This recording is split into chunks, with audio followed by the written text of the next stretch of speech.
is Tuesday, the 8th of November. Welcome to TDA, the day after, your favorite news platform and the home of popular culture as defined by the culture. And you guys know the drill. We're lit. We're great. We're good vibes. We have very interesting opinions in this room. But yeah, you got amazing hosts. Should we introduce ourselves? It's your boy, Big Moss from the east side of the bridge. 6 foot plus of pure temptation, all that good stuff. Why are you smiling at that? You're a tart. Morning people, man. Pick up yourself. Never small it up. You know what I'm going. Love to see it. It's your favourite shade queen, Martin Royalty. And they call me E-Man, the pro-black activist, TDA producer and news analyst, melanin jam-packed. That is right. How is I've just seen your... Is that your iPad? Or your tablet? It's not iPad. It's better than the iPad? It's not. He's an Android guy. Yes, ladies, I know. But I've just seen your sticker. The power for the people. That's right. Is that new? All the power. For all I was thinking, how have I sat across you for how many months and I never noticed that? How's everyone doing though? Yeah, I'm all right, man. Just still nursing this stuffy nose that they've tried to give me. They didn't try to give you anything. It's funny because you're the and I know you haven't, pushed this narrative, but I'm messy, so I'll do it. You're the, what's it called? You got the most sick leave or sick moments on this show, and you're the vegan. But I want to get some chicken wings down you, sir. remember, it wasn't like real, like regular sickness. This was like COVID and stuff. What do you So mean it's COVID a and bit stuff? different. That is regular sickness. No, but COVID's like my a cold one was now. different. Remember, this happened when was this? After When your I went holiday, away. coincidentally. Exactly, at the airport. Coincidentally. How'd you know at the airport? You know when you caught it? I felt the injection. I thought, what is this? You know what I'm saying? But then obviously, yeah, You man, knew you got. they tried to assassinate me, man. Okay, you are too far. Too damn far. Mark's busy. Mark's is busy at the moment. How are you? I'm good, man. I'm just Do some research. doing some research. Yeah. Okay, lovely. Research is important. I want to go now. Go before we go into what's topic of the day. Oh, you can sit down. We need to topic of the day. Okay. No, I'm gonna. Yeah, go. All right. This is very disruptive. This is very disruptive. Okay, this is ridiculous. But you know, I think it's one of the best things I like about the show. People get to really see. We're not very prim and proper and, as you usually get, but love to see it. But before we carry on with the show, I know you're lying. I know you're lying. No, you're trying to find the volume. No, Mark's with technology is my favorite. It's one of my favorite things in this world. It's ridiculous. I'm not even as bad as you see. I'm better than usually. So. Really? I've been seeing you for months. No, but I'm not like love illiterate. better. I'm not like illiterate with No, technology. you're not. It's just you just discover things. And I love when you discover things. You're like, oh wow, okay, this is cool. And then you just become an expert. Love to see Maybe it. Marks is a natural Android guy as well. No, he's not. No. No, it's not. You always take things too far. No, you bloody isn't. That is not what we said. But guys, before we carry on with the video, do like this video upon entry. You're going to miss this actually when I think about it. We're not going to start here. But like this video anyway. Subscribe to the channel. Join the community, community.thenewblack.com. It's really, really good vibes over there. I was not tweeting. What are we going to call our thing? Okay. Posting, I guess. You know Twitter, you got tweeting. Yeah, posting. Yeah, posting. Posting, yeah. So I posted something interesting yesterday. I'm going to talk about it in Word and Road because people are wilding in the streets. But should we get into the show? Yeah. So you guys are going to be seeing Gina 2 times a week, and Yes. then that's going to be ramped up very, very soon. But Tuesdays and Fridays, you guys could see Gina. Yes, she didn't quit. They must be thinking, what are you guys doing to people when they join this show? No more photo shoots, guys. Right. Unless it's for brand deals. But yes, Straight. so let's get into our first headline.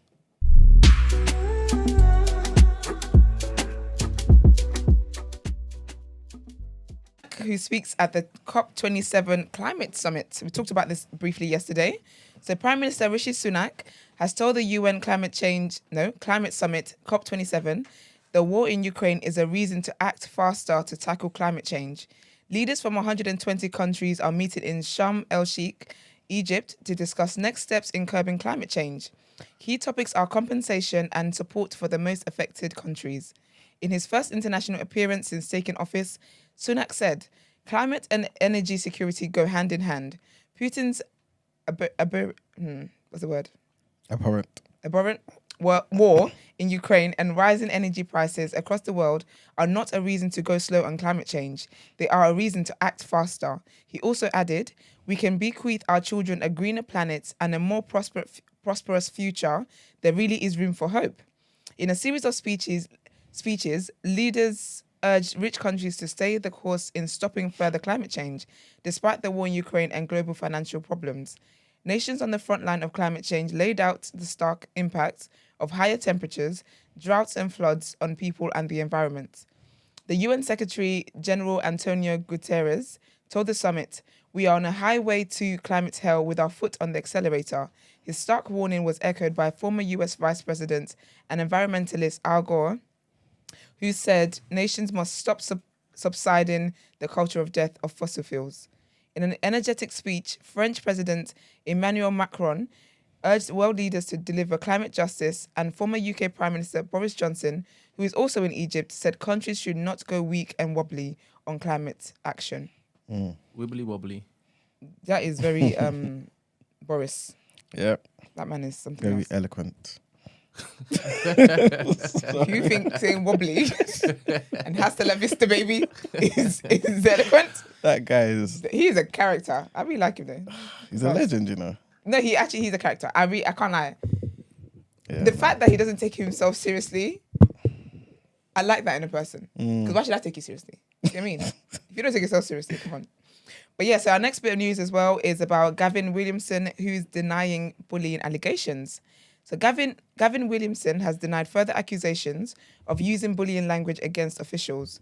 According to The Guardian, the Cabinet Office Minister told a senior civil servant, wow, trigger warning, sorry. So according to The Guardian, the Cabinet Officer Minister told a senior civil servant to slit your throat and jump out of the window when he was Defence Secretary.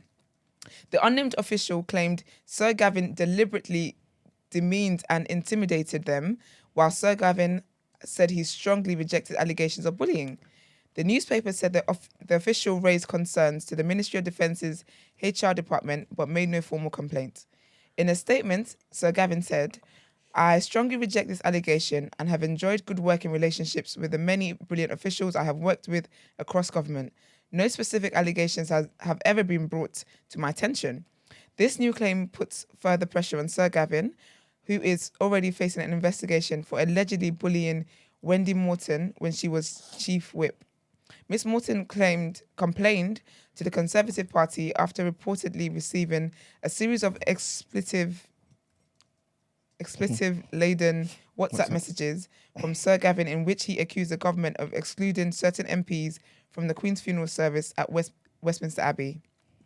In the text published by the Sunday Times, Sir Gavin is said to have warned Miss Morton not to push him about and that there is a price for everything. Sir Gavin told the paper, I of course regret getting frustrated about the way colleagues and I felt we were being treated. Prime Minister Rishi Sunak said the language was not acceptable, and when asked if it amounted to bullying, he said an independent complaint process was underway and it will be right to let that process conclude. He sounds like a menace. If it's true. If it's true, well, he allegedly sounds like a menace. That's ridiculous. Damn. Yeah. All right, let's get into our topic of the day. What you saying?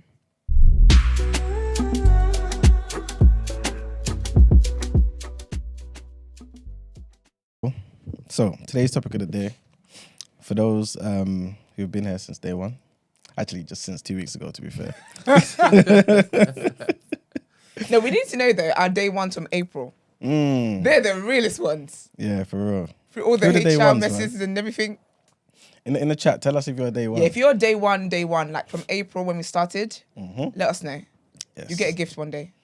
All right. So today's topic, right, is basically a part 3 of of a particular topic that we brought up about 2 weeks ago, and it's called "Why Do You Believe What You Believe to Be True?" So in part 1, we kind of spoke on religion.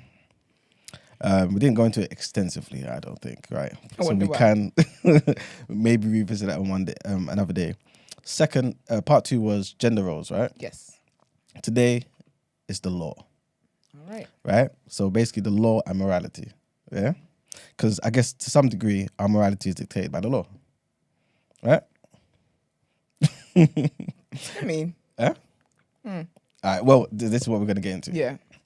So the first question is, are your moral standards different to the law of the land? So we're going to start there. Again, I'm going to let it be a broad answer for you guys. Then obviously I'm going to go into a bit further. But yeah, why do you believe what you believe to be true in terms of the law? The things that you basically see as illegal, for example, and things that are legal, why do you believe those particular things are right to be categorized as legal and illegal? And if you disagree with the law on those particular things, what are the things you disagree with? What should be shifted into a different category? Okay, I think there's certain things that are like not killing a person, not beating people up. My morals align. Well, some people just slap here and there, but my morals align with that. Okay. So I would say, yeah, in terms of things like that, my morals do align with that. The only thing I can think of law-wise where I'm like, is like to do with drugs, for example. I think that the sentencing on drugs sometimes it's a bit excessive, and so more obviously I think drugs are not good. You know, the usual speech. Drugs aren't good, blah blah blah blah. But I am human enough to understand why it is that people turn to drugs and the reasons behind it and all that kind of stuff. Like I see it beyond drugs are bad. It's one of those things where you can say yes, it is bad. However, there's more to it than for me to just judge a person off doing drugs. Do you get what I mean? So that's the only law I can think of at the moment with that. I know that in terms of his sentencing as well, I don't really be agreeing with that because people be doing some heinous crimes and they're basically just getting a slap on the wrist. And then certain people from other backgrounds, black and all, will just smell weed and now they're in jail for stupid amount of time. Do you get what I mean? So yeah, I think that's all I can think of at the moment. Well, to kind of ask a question on that last point you made, would you say that those heinous crimes should be harsher sentencing or the drug ones should be less sentencing? Because you could still have the same drug sentencing and just make those harsher. I think drug should be less sentencing. So if you're caught with drugs, like just possession for your personal use, you're jailed, right? I think it depends on how much, because you're going to argue it's for its possession. You're going to argue, oh yeah, it's just for me. It depends on the quantity. So they catch you with a boatload. Yeah, exactly. No, but this is for me. Yeah, they ain't believing you. But I thought like if you say police stop you and you got weed on you, they can arrest you. It depends. If you're, for example, if you're stopped and you've got a joint on you, Yeah. that's obviously for your own use. Yeah.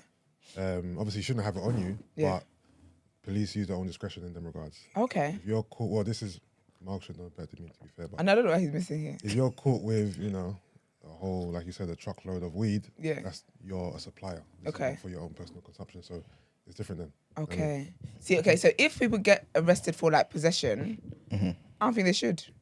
The supply one, I can kind of understand it. I can kind of understand it. But I think possession one, I wouldn't really think so with that. So with the drug, I think with drug laws anyway, I think it should be lesser. But I think with crimes like, trigger warning, crimes like sexual assault, murder, like where we know you actually killed that person, that you were caught, and it's a very disgusting act of killing. Psh, off with your head, bruv. But yes, I think certain sentences I think should be harsher. Okay. Nah. What you use? For me, for the most part, I believe that my morals and my standards do align with the law for the most part. Obviously, there are certain things that I don't frown upon as much. And like Esther said, I don't really agree with the severity of certain sentences for certain crimes. I don't agree, for example, that weed should be illegal and should be a class whatever, A, B, C, D drug. And there are certain criminal activities that I don't particularly frown upon because I understand sometimes the plight of people and why people do certain things. But there are things that are completely egregious and I don't agree with at all. So for example, like you're talking about drugs, for example, have I historically frowned upon drug dealers? No. Have I historically frowned upon, even people who commit, like, I don't know, someone might have a fight, GBH, whatever. It depends on the circumstances, but for the most part, no. So it depends. But for the most part, my answer is yes. My morals do align with the law, but there are certain things I don't agree with. Okay. So I guess some of those things are kind of more like, correct me if I'm wrong, is it more like sentencing or more so like... Not the sentences, more so circumstantial. Like, if, for example, if I witnessed someone stealing something and they looked like they needed to steal that because they had no money, they're in poverty, they're homeless, whatever, I'm not going to frown upon that crime. Okay. Because to me, that was a means to an end. This person's struggling. I'm not gonna sit on my pedestal and be like, oh, how dare you steal? You know what I'm trying to say? I don't frown upon people who do things in survival, even if it's a crime. To a degree, obviously, trigger warning. When it comes to murder and stuff like that, I don't align myself with that at all. But in terms of, crimes performed in survival mode, I would have more grace. But with something like murder though, why is it less grace if it was still down to survival? Okay. Or is that a bit All different? right, if it comes down to survival, if someone tried to kill you and you killed them, I'm not gonna lie, I'm not looking at it as a crime. Okay. Yeah, because someone was gonna get got. Yeah, And I'm not looking at it as a crime. Yeah, Okay. I agree with that. Makes sense. Like in terms of like the law, right? And like you said, there's certain things that you disagree with. Why do you feel as though you disagree with them, right? Number one. Like, where does that come from? And secondly, do you feel like some of that is a reflection of your race more or your class more? It could be both. Yeah, or both. It could be both. Do you know what? I feel like I'm more in tune with my race than my class, Okay. But maybe that's a privilege. You tell me. Why do you say that? I think it's a privilege. I think if I was like, obviously this is not in a rude way, it's just how I talk, but if I was like down and out, I would be very aware of my class, does that make sense? So I think of race more. I think I relate more to race than anything else. But maybe, I would say that. But so what was the first question again? Is it what was it? Is it why do we relate to, or why don't we agree with certain parts of the law? Yeah. I think, I think with the law, sometimes like the law is they go by a book, right? And that book is just black and white. It doesn't allow for the grey areas and the realities of life. And that's why I don't agree. I remember when I was in secondary school, it was either year 10 or year 11. And I used to watch like a lot of like crime, the crime channels. Yeah. I that was my bag back then. And there was a story, and I'm sure I don't know if you guys have heard of her, because she actually came out of prison this year, Cyntoia Brown. And so basically, her name is literally stuck with me since I was in year 10. It was ridiculous. And this year, it was last year, she got released from prison. So basically what happened to her, this is really bad trigger warning, sexual abuse. So she was abused from when she was a kid, from when she was a child. And her parents she lived with, they were just horrible. Like, she had a very horrible life, like ridiculously horrible, to the point where, like, I think when she was like young, like 13 or something, she was being pimped to be a prostitute. And there was this man who was like, I guess a pimp or whatever, and he was like that just always abusing her, and she just had a very crazy, really, really bad life. And then one day she just snapped and she killed him. Because she knew, because he would beat her, he would rape her, he would do so much heinous stuff to her. And then one day she killed him. Is she light skinned? Yes. Yeah, she's okay, out now. She's out of prison now. And the thing is, when she got charged, when she killed him, she was a minor. But she was charged as an adult. And then she was in prison for years, where it was like a thing where she was never really going to come out. And then, I'm not sure, was it Kim on the case? I'm not sure if Kim was the one on the case, but basically that she would always get, because I remember I've been signing petitions throughout the years just for a case to get looked at again and for her to be allowed parole and all that kind of stuff. So someone like that child was abused. Yeah. That child literally faced such a horrible life, and she killed the person who was killing her every day. Do you get what I mean? And she got jailed because they were like, well, at the time in which you murdered him, he wasn't actually attacking you. Like, what are you talking about? But there's evidence to show that this man has done this for years. Do you get what I mean? So in terms of that, I feel like that's why I don't always agree with the law, because it doesn't take into account the grey areas, the reality, and just the reality of a person's life. Do you get what I mean? If someone steals, I remember when I used to work in supermarkets, when people steal, do you think I'm chasing them? First of all, I ain't getting paid for all of that. But my thing was always, if someone is out here stealing food, it's because they're hungry. Do you get me? Like, they're hungry. That's why. So someone like that, I wouldn't put someone in jail who's stealing food because they're flipping hungry. That's why they're stealing that food. Do you get what I mean? So I don't know. So I think with the law, that's my issue with the law. Is that it's black and white. They go by the book, and obviously here and there you have judges who will be like, nah, you're getting more time than what this book says. Because, but obviously they've gotten to the point where they can do that. They have that respect to be able to do that. But even then, you just never know because they might relate to because it's a black guy and the victim is white and they're like, well, I'm white. You just don't know. So if people really go by the book allows a lot of foolishness to really happen.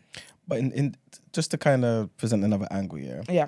in terms of, because the law, I guess, should be there to kind of prevent people from, to kind of prevent the enabling of certain behaviors, right? Yeah. So, for example, look at this woman that you said. Yeah, Centoya Brown. Yeah, Centoya Brown. One could argue, you have to correct me because I don't know the case like in and out like that, right? One could argue, okay, if he wasn't abusing you that particular day, what prevented you from going to the police? The same thing that prevented her from going to the police when he was abusing her in all those times. It was the thing where this girl was young, so he groomed her, and for her, there was literally no escape for her. There's no escape other than to just get rid of this man. Do you get what I mean? I think with abuse is a tricky one because unless you're someone who is really in that situation, the people feel like they're stuck. Yeah. And I think when we're outside of it, it's like, oh, but maybe when he was in the supermarket, you could have run, but where are you running to? Where are you going? Do you get what I mean? So with that, to be honest, I understood it. And that's the thing with abuse is that you just don't know when that person is, when or if that person is going to have the strength to actually retaliate. You really just don't know. See, but the thing is, the reason why I'm saying that is because a judge may say, okay, where do we draw the line? Because yes, we understand Centoya, right? Yeah. Centoya Brown's case, right? But couldn't somebody who says, you know what, I don't like the way this man's treating me or this woman's treating me. You know what, they've slapped me about 1 or 2 times. Let me just end it here and just kill them, right? No, but Centoya Brown's situation, it may have been after 50 times, 100 times, right? So it's like you can understand her mind, all of that type of stuff. But by kind of saying, you know what, I'm not saying this is the case, but I'm just saying by kind of letting her off, right? Effectively, I know she was in jail for a certain amount of time. Yeah. But let's just say we let her off now. Does that not kind of enable other people to say, you know what, I could dead this person here? No. And the reality is, if that person's dead, what evidence do I really have to say that they were actually abusing me for X amount of time? I think that I don't think it will enable behavior. Okay. If anything, I think it will make the abusers think, damn, Twice. if this woman, if this not even woman, because men get abused as well, but if this person kills me, that's the end of my life, and their life will continue to freedom. I don't think it will enable people to just be killing nilly-willy. I think that there is ways to always look at these things. Like she was away from her home for a certain amount of time. They lived in a motel. There was different men coming in and out. Like I think that the way the law investigate things when they need to investigate things, I think you'll be able to investigate it when it comes to abuse victims. And yeah. Okay. And same type of principle, but about what Yusuf was saying, and yourself as well, about let's say you see a hungry person stealing from a shop, for example. They're hungry, they ain't got no money for a meal deal. They go in there quickly, try and take a quick bagel or something.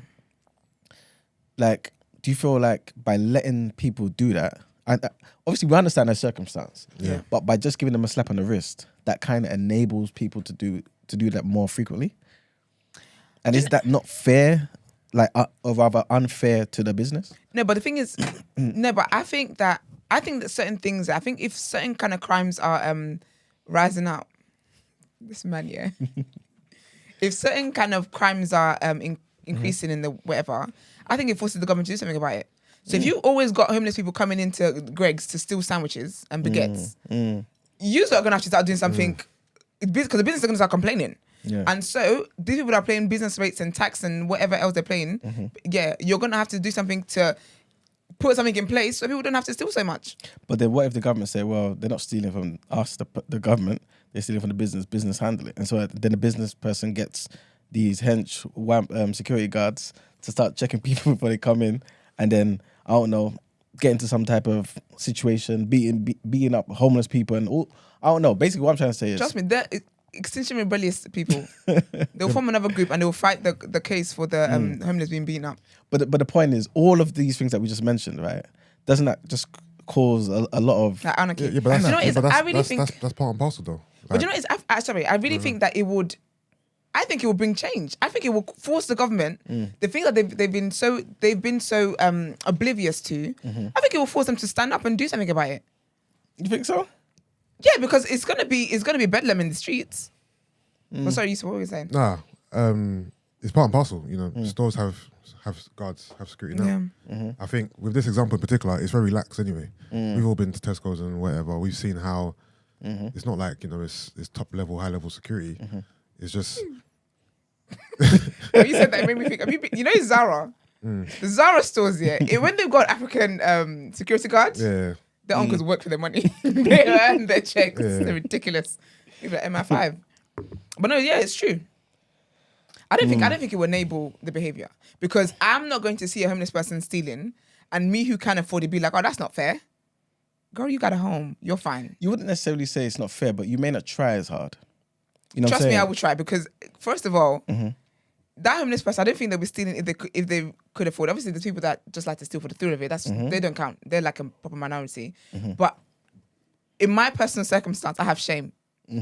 I would not put myself in a position to do something I don't need to collect embarrassment for unprovoked. Do you get what I mean? So I wouldn't see someone stealing and imagine I don't need to try as hard. I'll just sneak in a But remember, turkey. you have to weigh up where you are in life, right? We're not talking about someone like the average person in this room. We're talking about people who are kind of at the poverty line. They're not homeless or whatever, but they are struggling. They're dealing with the cost of living crisis. Yeah. They're thinking, you know what, if I spend this £10 today, I really don't know where the next £10 is going to come from. And it's like, cool, if I can quickly steal a couple packets of salmon from Tesco now and get my omega-3s and whatnot, and I don't have to pay for it. Yeah. You know what I'm saying? Wouldn't that enable that type of thinking? I'm not gonna lie, I don't even care if people still like that. Like, Yeah, it like- ain't on my business, bro. Like, I don't care. But it's They're stealing from billion-dollar corporations. You're not gonna miss them salmons, bro. Like, it's... I don't That's care. the least of my You know worries. what I mean? I really don't care, bro. but you don't see like the how that can the ripple effect in society. No. I honestly, you man, I like when you don't, don't know that. I No. don't care. But what if you have to now pay more for I salmon? don't care. Serious. I don't care, bro. Do you know what it is, Okay. yeah? What, so you're telling me if you saw someone stealing, you're gonna go and tell? Of course not. But what I'm I trying to say thought you were not going to say not. I was about to say damn. is... no, I I can't thought he be was going that. for a strong, of course. Not the pro-black activist. I literally had my breakfast. I said, crap. No way, no Go way. one amongst us. But what I'm trying to say... It's ridiculous. But what I'm trying to say is, like, obviously there's certain things in place that will kind of to try and curb this type of behavior. Yeah. And if we kind of, I guess, maybe just allow the door to be open a bit, don't you feel like human beings will just run through? But Yes, who's, they but do. who's allowing it? It's not us. It'll be, us as society, because we But- won't frown upon it. But what's frowned upon you're gonna do? Maybe, like you said, some people have more shame. If people don't What? listen, one thing I've learned in this life. What I'm yeah, saying is, hold on. What I'm saying is, Yeah. what are you doing to prevent it? Me personally, I'm not doing Exactly. anything. Yeah. So then, what's your argument? No, it's basically what I'm trying to say is, as society, all of the things that we see as you know, our moral guide, Yeah. right, in society, Yeah. we don't necessarily go out of our way to go. It's like you saying to me, "Oh, what are you doing to go and curb No, but it murders?" depends what it is, though. Like I said before, remember when you asked me how my morals Yeah, read the yeah, law? yeah. I don't care if people steal. If I saw a group of boys beating up another guy or Then robbing obviously, him, yeah. I'll intervene then because I care about that. Yeah, And my morals align with that. If I see someone stealing, I'm turning a blind eye. yeah. No, I hear what you're saying, and it makes perfect sense to me. I'm just basically saying, I'm basically asking us to ask ourselves, is that the right way to approach it? Because just like with the beating up thing, there's ramifications for every single action we do, Yeah. right? And some of these actions, for example, could lead to, I don't know, tighter things happening in those supermarkets, Yeah. prices going up, Yeah. different things that affect people who have nothing to do with the situation. Yeah. Is that okay with us, basically? No, That's but what you I'm know trying what? to I say. mean, it's okay with me. It is okay with me. Yeah. Okay. It's okay with me because do you know what it is, yeah? Like, the point of this really, Yeah. people are poor. Yeah. People can't afford these meals and stuff. So I think that this, if anything, should force the government to want to do something about it. Sorry, but what are you in place for then? Just to sort to do train strikes? Sorry, put yourself to good use. Yeah. Like I feel like with like homeless people, poor people, I don't think if people could really choose a different life for themselves, they would choose this life of struggle. Do you get what I mean? So if someone's out here stealing bread and stealing baguette and stealing essentials, they flipping need it. That's why they're doing it. I think that if it gets that bad, where honestly the stealing crimes in the thefts in Tesco's and them increases, these rich people who are friends with the people in government anyway, because they will be, they'll be doing some backdoor business anyway. They will have conversations and be like, hey, what can we do to sort this out? I don't think the effect's gonna have is everybody who can't afford, everyone just running into Tesco and just helping themselves. Yeah, I'm not I don't think I'm it'll not be saying that. that. I think what it will be is that it will force the government to now look and be like, okay, we've got a real problem on our hands. How do we sort this out? Yeah. And I think that's the positive that will come from it. I fully get what you're saying. I guess I'm just kind of seeing it as, every action has a reaction. There's ramifications for everything. It's kind of like the whole murder thing. Even if we feel as though a particular murder is justified, there are people out here in life that, for example, if they get themselves in some type of precarious position, could just be like, you know what, the person is dead, they can't speak for themselves, so you know what, let me kind of use the same argument that guy over there used to kind of get myself off. And what happens is in life as human beings, we take advantage. But you know what's crazy though? The thing is, people already do that. People Yeah, do but it that. could happen more. No, but people do that already and they get found out. I don't think that I don't think people will be able to just pin something on a person, because it's not a case where the way the law works, it's not because the person is dead, doesn't mean the crime doesn't get investigated. Oh no, of course not. Do you get what I mean? Yeah. So in their due diligence, in their proper investigations, they will find what they need to find. But you'd be surprised there's bad people who've killed people who are not in prison, Yeah, but luck. Luck. If you're not in prison after you kill the person, Alright. you definitely have good luck on your side. Okay. But again, even with that, I don't think it will be that, because I'm sure there's ways that you can assess this because they're really people who have been abused for years, and then one day they snapped. Yeah. And then they were jailed for life, and that person is dead. But then I'm in jail for what was done to me. That's very, very wild to me. That is very, very, that is ridiculous to me. So nah. I don't think that people should be in. I think if your partner's abusing you over a period of time or whatever it was, and you snap one day, partner shouldn't have abused you, because they wouldn't be dead today. And it be like that sometimes. How far back do you take the responsibility? What I mean by that, part of me, is for example, say this abuser is abusing this woman, for example. The woman snaps, kills this horrible abuser, and then we find out that abuser's parents were abusing them mercilessly for years, and they're alive. They're still alive. Yeah. Do you feel as though we should? Put the parents in jail. Yeah, something. If you can prove that they did what they did and it is illegal, they can suffer for that. I'm not opposed to people in their 80s going to jail. It's a nice way to end your life, really. I like when people's sins catch up with them at some point. It's fun for me. But so I think What I mean by that is it as important to you? So, for example, that person, obviously it's important to us that person who suffered as a victim to this animal abuser is freed, right? But is it as important to us that the person who caused this particular cycle is put in prison too? I don't think so. No? Because you're asking, is it important? Do I feel like it's important to society? No, as in personally. would you give grace change for that? Is that what you're saying? Okay. Yeah, I might give that person a bit of grace, but are you asking, will I try to reprimand the people who caused him to do this crime? exactly. It depends, but for the most part, I don't think so. So it's like, for example, let's just say a guy was a murderer. Yeah. Right? He was a murderer because of the way his parents raised him, treated him, abused him, or whatever. I don't think I'm gonna negate his crime now to investigate the way his parents treated him. You won't negate it. I'm not saying you negate it. Yeah. I'm saying he still goes to prison for being a murderer. But do you also punish the parents? That's not how things I'll be work. honest, yeah, No, 'cause but I can't. It's hard to answer because that's not how. It works It in works life. in But life, I'm yeah. asking more so in this world where you're the one who sets the laws. Would you kind of implement that? Is it as important? Because if we're going to be looking at people's actions, should we not investigate the causes? I'll be honest with you, yeah. I just think when we start looking at causes and causes and causes, it never ends. if the person is black, it's going to end with a white man, a slave owner. So how far do we go? Yeah. And how far do our resources stretch for these things? I think that, for me, I think what I would do is take into account in your sentencing that you had these circumstances, which is why you turned out the way you have. Okay. But you're still going to pay for your crimes. Because I think, on a course, I'm not trying to be insensitive or anything, but I do think that something happening to you doesn't mean that you have to repeat that cycle. Again, I understand that with some people, it's not black. I understand that this is not black and white for people to repeat that cycle. Not everyone is able to be like, do you know what? This happened to me. I'm not going to also be a perpetrator of this thing. I understand that for many different reasons. I get that. However, I'm with you, Sad. I don't think I have the resources to be tracing back your ancestry. I think you will still be punished for what it is that you've done. However, you will there will be some, what is it they call it in law? Mitigating circumstances and factors. That takes into account things that you've been through. Yeah. So your sentence isn't as harsh. Do you get what I mean?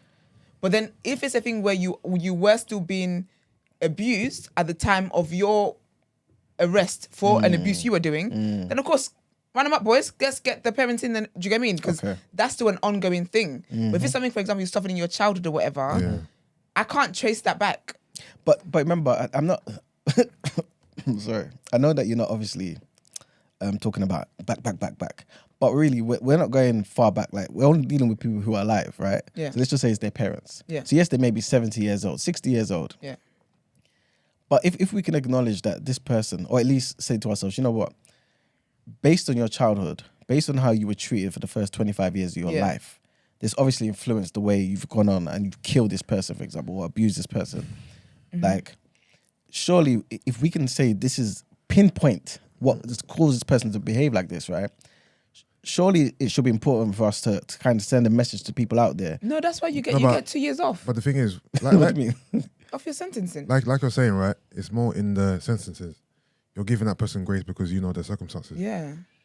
If the origin of why you are like this, it wasn't a crime. So, for example, if your parents are doing XYZ to you, if they didn't commit a crime, then how can you reprimand the parents? So, Is it not a crime? for example, if you were raised in a strict home Yeah. and your parents didn't give you much freedom, they kept you kind of locked up, they disciplined you, we're all disciplined in a typical African way, right? We were given beats, whatnot. You know, even if you remove that, let's just say your parents were verbally harsh to you. They didn't give you much love, much companionship, whatever. Your life was void of a lot of emotion, right? And that itself turned you into a killer. I can't reprimand the parents for the way they raised you if it wasn't a crime. That's a very good point. If it wasn't a crime, Yeah. then how do I reprimand the parents? How do I blame the parents for something to where I'm now investigating them? Yeah, I can give you grace because I can see you come from a troubled background. And because of that, I'm going to give you grace here. But I can't now investigate the parents for an act that wasn't a crime. No, I agree with everything you just said. But, Yusuf, I'm basically saying it is a crime. So let's just say police knew at the time what they were doing. So I'm not talking about neglect. I'm not talking about being strict and things of that nature, right? I'm talking about if police knew, if social services knew, they would put this parent in prison, but they didn't know. Yeah. And that's what's influenced or changed that particular child into some type of terrorist later in life. Yeah. Are we still going to say... What is that thing But when you say this, do you mean give them grace or do you mean let them off the hook? As in put the parents in prison, punish the parents for something? What is that thing though? Is it law of something when you can't charge for a crime anymore because the time has passed? Statute of limitations. Yeah. So if Like, that's passed, Yeah. Like, for example, if I got trigger warning, if I was abused at the age of 10 years old and then 40 years later, I commit the crime based off of my trauma of that abuse. Yeah. How far do we go back? You know what I mean? How far do we go back? That's basically the question I'm saying. I'm basically saying if of that was to have happened to that person, and like you said, they're 40 years old, they're doing a particular thing, right? And the psychologist, the therapist saying it's directly linked to this abuse, and that abuser is alive and well today. Yeah. Why should that person still be alive and well, chilling in their house, living life? That's what I'm basically saying. Why should it only be the victim? Yes, that person's now made somebody else a victim, but why should the victim only go to prison? they've changed the trajectory of that person's life. Yeah, no, but if 2 crimes were committed, Yeah. and the person who the crime was committed on wants to now press charges, then that's up to them. Okay, Right? so basically, but like we've established earlier, some people do not do those things. But you the know thing what I mean? is, who's the onus on? Is the onus on the police or the investigator to say, okay, you've told me that you were abused XYZ. What do you want to do about it? Do you want to now go and press charges on your parents, or is it? Am I just taking it upon myself to go and investigate your parents? If you don't want to do that, then yeah, I hear you. But I'm only saying that because, like Esther said earlier, a lot of the time, a lot of abuse victims do not press charges. You know what I'm saying? And like you mentioned earlier, sometimes there's a certain amount of time that before you can say certain things, right? So why is it that we kind of, I don't know, seem to be a bit lax when it comes to looking at the cause of certain things? Because surely prevention is better than cure. If you can kind of nip certain things in the bud, right, it kind of prevents future generations of going through certain things. It does, yeah, but I think not everybody who has suffered some kind of struggle in life, like, okay, let's just say abuse, for example, goes on to then abuse other people. Of course not, yeah. Do you get what I mean? And I think that, for me, again, I think at some point, though, even with certain things, we need to want to do better than other people. We need to want to do better than what was done to us or what we've experienced. And again, I understand that not everything is black and white, and everyone has different circumstances that can enable you to want to live better and to want to heal and to want to do these things. I understand that. However, the facts of what is in the present is what we're dealing with in the present. Your cause, what may have led you to this, will be taken into account when it is that you're being sentenced, but you can't be let off the hook because you were hurt and you wanted to hurt someone else. The fact is still that you've done something wrong and you've gone on to hurt someone else. You can't get, because otherwise then everyone's got a story. Nobody in this world would need to take accountability because we'll just be like, well, this happened to me, so I did that. And there you go. Now that is a lawless society. Do you get what I mean? So unfortunately, it's just not that, it can't be like that. It's true. I don't believe it could be that way. It can't. But that means everyone's going to use an excuse to say, Everyone's got something. This happened to me, that's why I done this. Exactly. Where do we draw the line? We all have free will. We all make decisions. That's we all right. make choices. We all grow. We're adults, right? Yeah. You can't keep blaming other people for the decisions you make to a certain point. Where do you draw the line? You got to take, and that's the reality of life. You got to take accountability for your growth, your healing. I always say, like, everyone's raised in whatever homes they're raised in, blah blah. But however, as you grow older, there's a point where you have to stop blaming your parents for how it is that you've turned out and take matters into your own hands and want to be better. There's always a point where it's like, come on now, you can't be 50 talking about my parents did, ma'am, sir. You need to take accountability at some point and want to do better for yourself. You understand where you come from. You understand how that made you feel. You understand all these things. Fair. But then at what point then do you start living your life how you want to live it and doing the things that will help you be a better person and not just put that blame on someone else? And again, I understand these things are not black and white, and being able to do that, even being able to have that mindset to want to be better than how you were raised and to be better than your circumstances, I believe that is a privilege in itself. Not everyone has that capability. However, I can't cater to people who don't. Unfortunately, that's just the way the world is. We don't have enough time and resources for all of that stuff.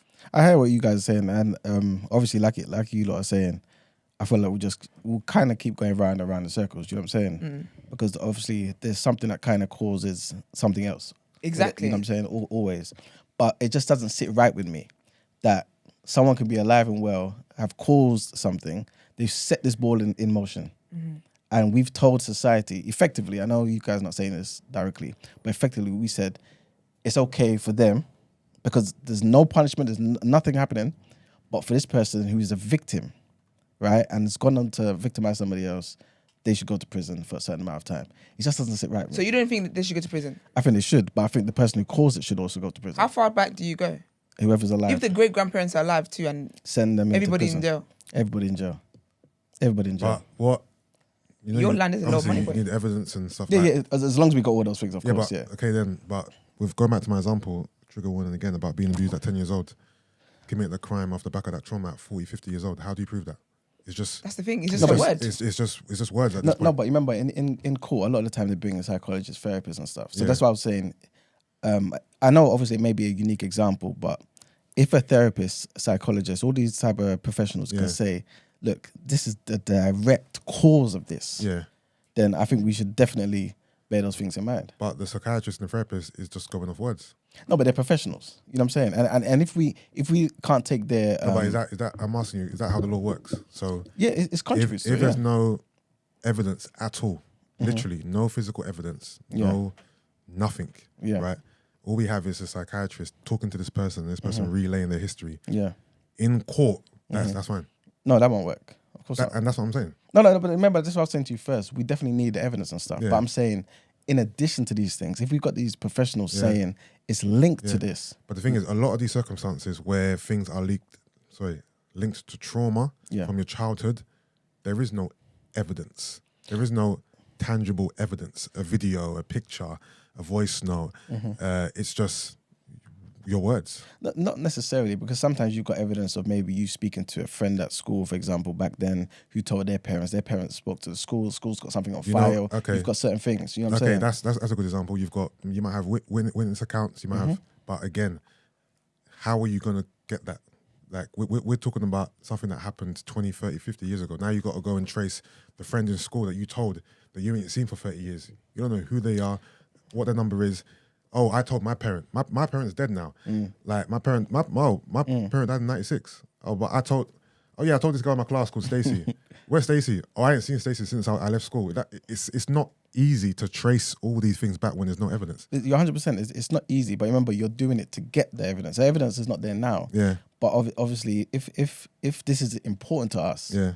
then or at least to the person involved, something should be put in place. It doesn't take that long to find people compared to 50 years ago. Social media, you know what I'm saying? Like, it's a lot easier than before. And schools have but files. obviously, And, if we're you know talking what I'm saying? about something in this day and age and an occurrence of abuse that happened Yeah. a month ago, a year ago, it's easy It's to different, yeah, of find out. course. I'm talking about something that happened years Yeah, ago, yeah, decades yeah. ago. That's obviously almost True. going to be impossible to prove.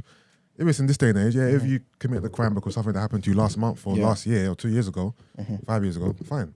You can investigate that. Don't get me wrong, I fully get what you guys are saying, but I don't know. Like I said, it just doesn't sit well with me. And plus, when I consider cases of boys getting abused in under the tutelage of Catholic priests and stuff like that, that's happened decades ago. Yeah. There's evidence there. When it comes to Bill Cosby and these other entertainers allegedly abusing certain women decades ago, there's evidence there. You know what I'm saying? All these things occur when those things are there. When people want something, they can find it. I'm basically just saying, in this particular circumstance, why don't we put in the same effort? You know what I'm saying? Because it doesn't enable the behaviors to continue, but there's no real incentive for somebody who's on the verge of abusing someone to think twice. You know what I'm saying? I think people just don't care about it, if I'm honest with you, bro. This is what I'm getting at. Like, if you look at trigger warning, if you look at the R. Kelly case, right? So in his documentary Surviving R. Kelly, it came out that he was abused as a child by, I believe if I'm wrong, I'm sorry. I think it's brother and sister, wasn't it? Brother, sister, uncle, whatever. He was abused by his family, right? And this has had a ripple effect on how he is. Nobody cares. Yeah. He received, I'm not saying he deserved anything, I'm just reporting what I saw. No one was giving him any grace or sympathy for what he done because he was abused. So, and that's my point is, I don't believe anyone really cares about the root cause of why you did this crime. Yeah, and I'm agreeing with you, and I think that's the problem too. You know what I'm saying? A big part of the problem. But to kind of go on from there, right? In your mind, right? Like we've all kind of said here, we don't necessarily agree with certain laws, right? And how harsh certain laws are above others. Where do you think these these particular guidelines, right? These laws come from? Do you feel like certain things are put in place by particular people, or do you feel like everything's just cause and effect of just human evolution? This is what we've decided as a people. Do you get what I'm saying? There's no we when it comes to making up laws. I think there's people in powerful places that make the law.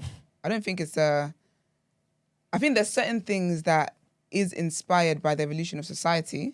So, for example, we think about how being gay was illegal, like not even so long ago, but now it isn't.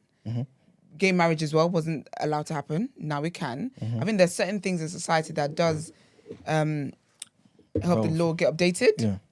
However, people that write the laws are the people that write the laws. It's the most powerful people in the land, in the world, that write the laws. But are they not writing it in response to us in society? Like you said, there would have been enough gay people out there speaking, and people who empathize or sympathize with gay people, LGBT community. But didn't gay people have to lobby to be able to get married? But that's what I'm trying to say. Exactly. So they were, if the powers that be were keeping up with what was needed in society, the gay people wouldn't have to the community wouldn't have had to lobby as long as they did and fight as long as they did to get this passed, because it would be a thing where people have asked, okay, this is something that makes sense. Do you get me? I'm not saying obviously anything that we ask for gets in the law, but there's always been enough people for this to have been a law, but it wasn't. So yeah, I don't think there's automatically. I don't think the reason why gay marriage is allowed now is because there's more gay people. I don't think it's that. Not necessarily more, but like I think always just say more. No, do you get me? Yeah, I know. So what I'm trying to say is that they don't keep up with the streets. But don't you think their voices were louder? They had to have become louder to then make the lawmakers actually change their tune. I think sometimes with law, and changes, it's not louder, it's just persistence. When you're really not letting them off and you're really like, no, this is what we want, by force, we're going to get this, then it's like, okay, yeah, I guess so. It's not always about your voice being louder, it's persistence. Someone in the chat said, we're kind of basically mixing up American law and UK law. We're not mixing it up, it's on purpose. We're just considering the West, because obviously we live here, right? But I say that to then ask everyone in the room, like we've established, there's certain laws that we kind of disagree with, some that we really do agree with. And obviously laws vary from nation to nation. Yeah. What nation off the top of your head is the ideal place for you to be? That kind of aligns with your, you know what I'm saying, the way your moral standard, your moral compass. I don't even know. You damn right don't say that on the mic.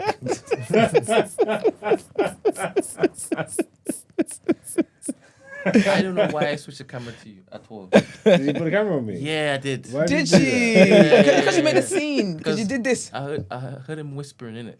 I was like, "What is he whispering?" So I'm like, "Crap." Okay, no, you can't tell on the video what he said. Get us out of here. I can't think of any places. I don't know much about other people's laws. Yeah, that's the thing. I don't know. What's that place? Is it Switzerland? I heard was it Sweden? They're quite nice over there.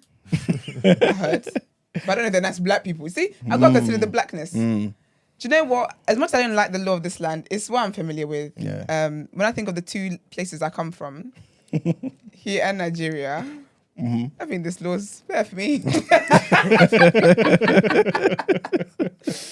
It's a better fit for me. I'll stick with this one for now. What about you? Because even the French, they be, oof. Yeah, they're not serious over there. Yeah. Off the top of my head, I might say hey, because I feel like it's not because I feel like the laws align with what I think. Yeah. It's more so the enforcement of the laws. Okay. Like, so I could agree more with Nigerian laws, right? But nobody enforces anything over there. So what's the point of having them? At It's least the most here, lawless state, you know what I'm yeah. saying? So at least here, there's something in place Yeah. to be like, look, people will be People can be incent- held accountable for what they do. You know what I'm saying? Yeah. Yeah, Absolutely. and I think that's the point of law. You know what I'm saying? Yeah. To some degree. So I would say this is, yeah. You guys? Yeah, I don't know any other countries' laws. That's what I'm going to say. It's easy for me to say here because I live here, innit? And I know Yeah. the law here. I don't know the law anywhere else, really. So, and like I said, the law here, for the most part, aligns with my moral compass anyway. So I guess here. Okay, people in the comments are saying, someone said Portugal. Someone said, must I hate it, America, Scandinavia, the UAE, Denmark. Where else? Yeah. The people that said Denmark and America are being asked to answer for their crimes in the comments, but That's for y'all to deal with. No one said Saudi Arabia or nothing like that, no? Okay.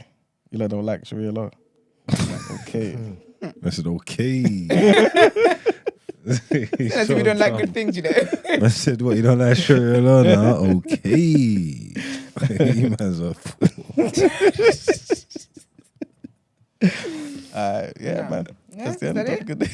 All right. Let's get into our next headlines.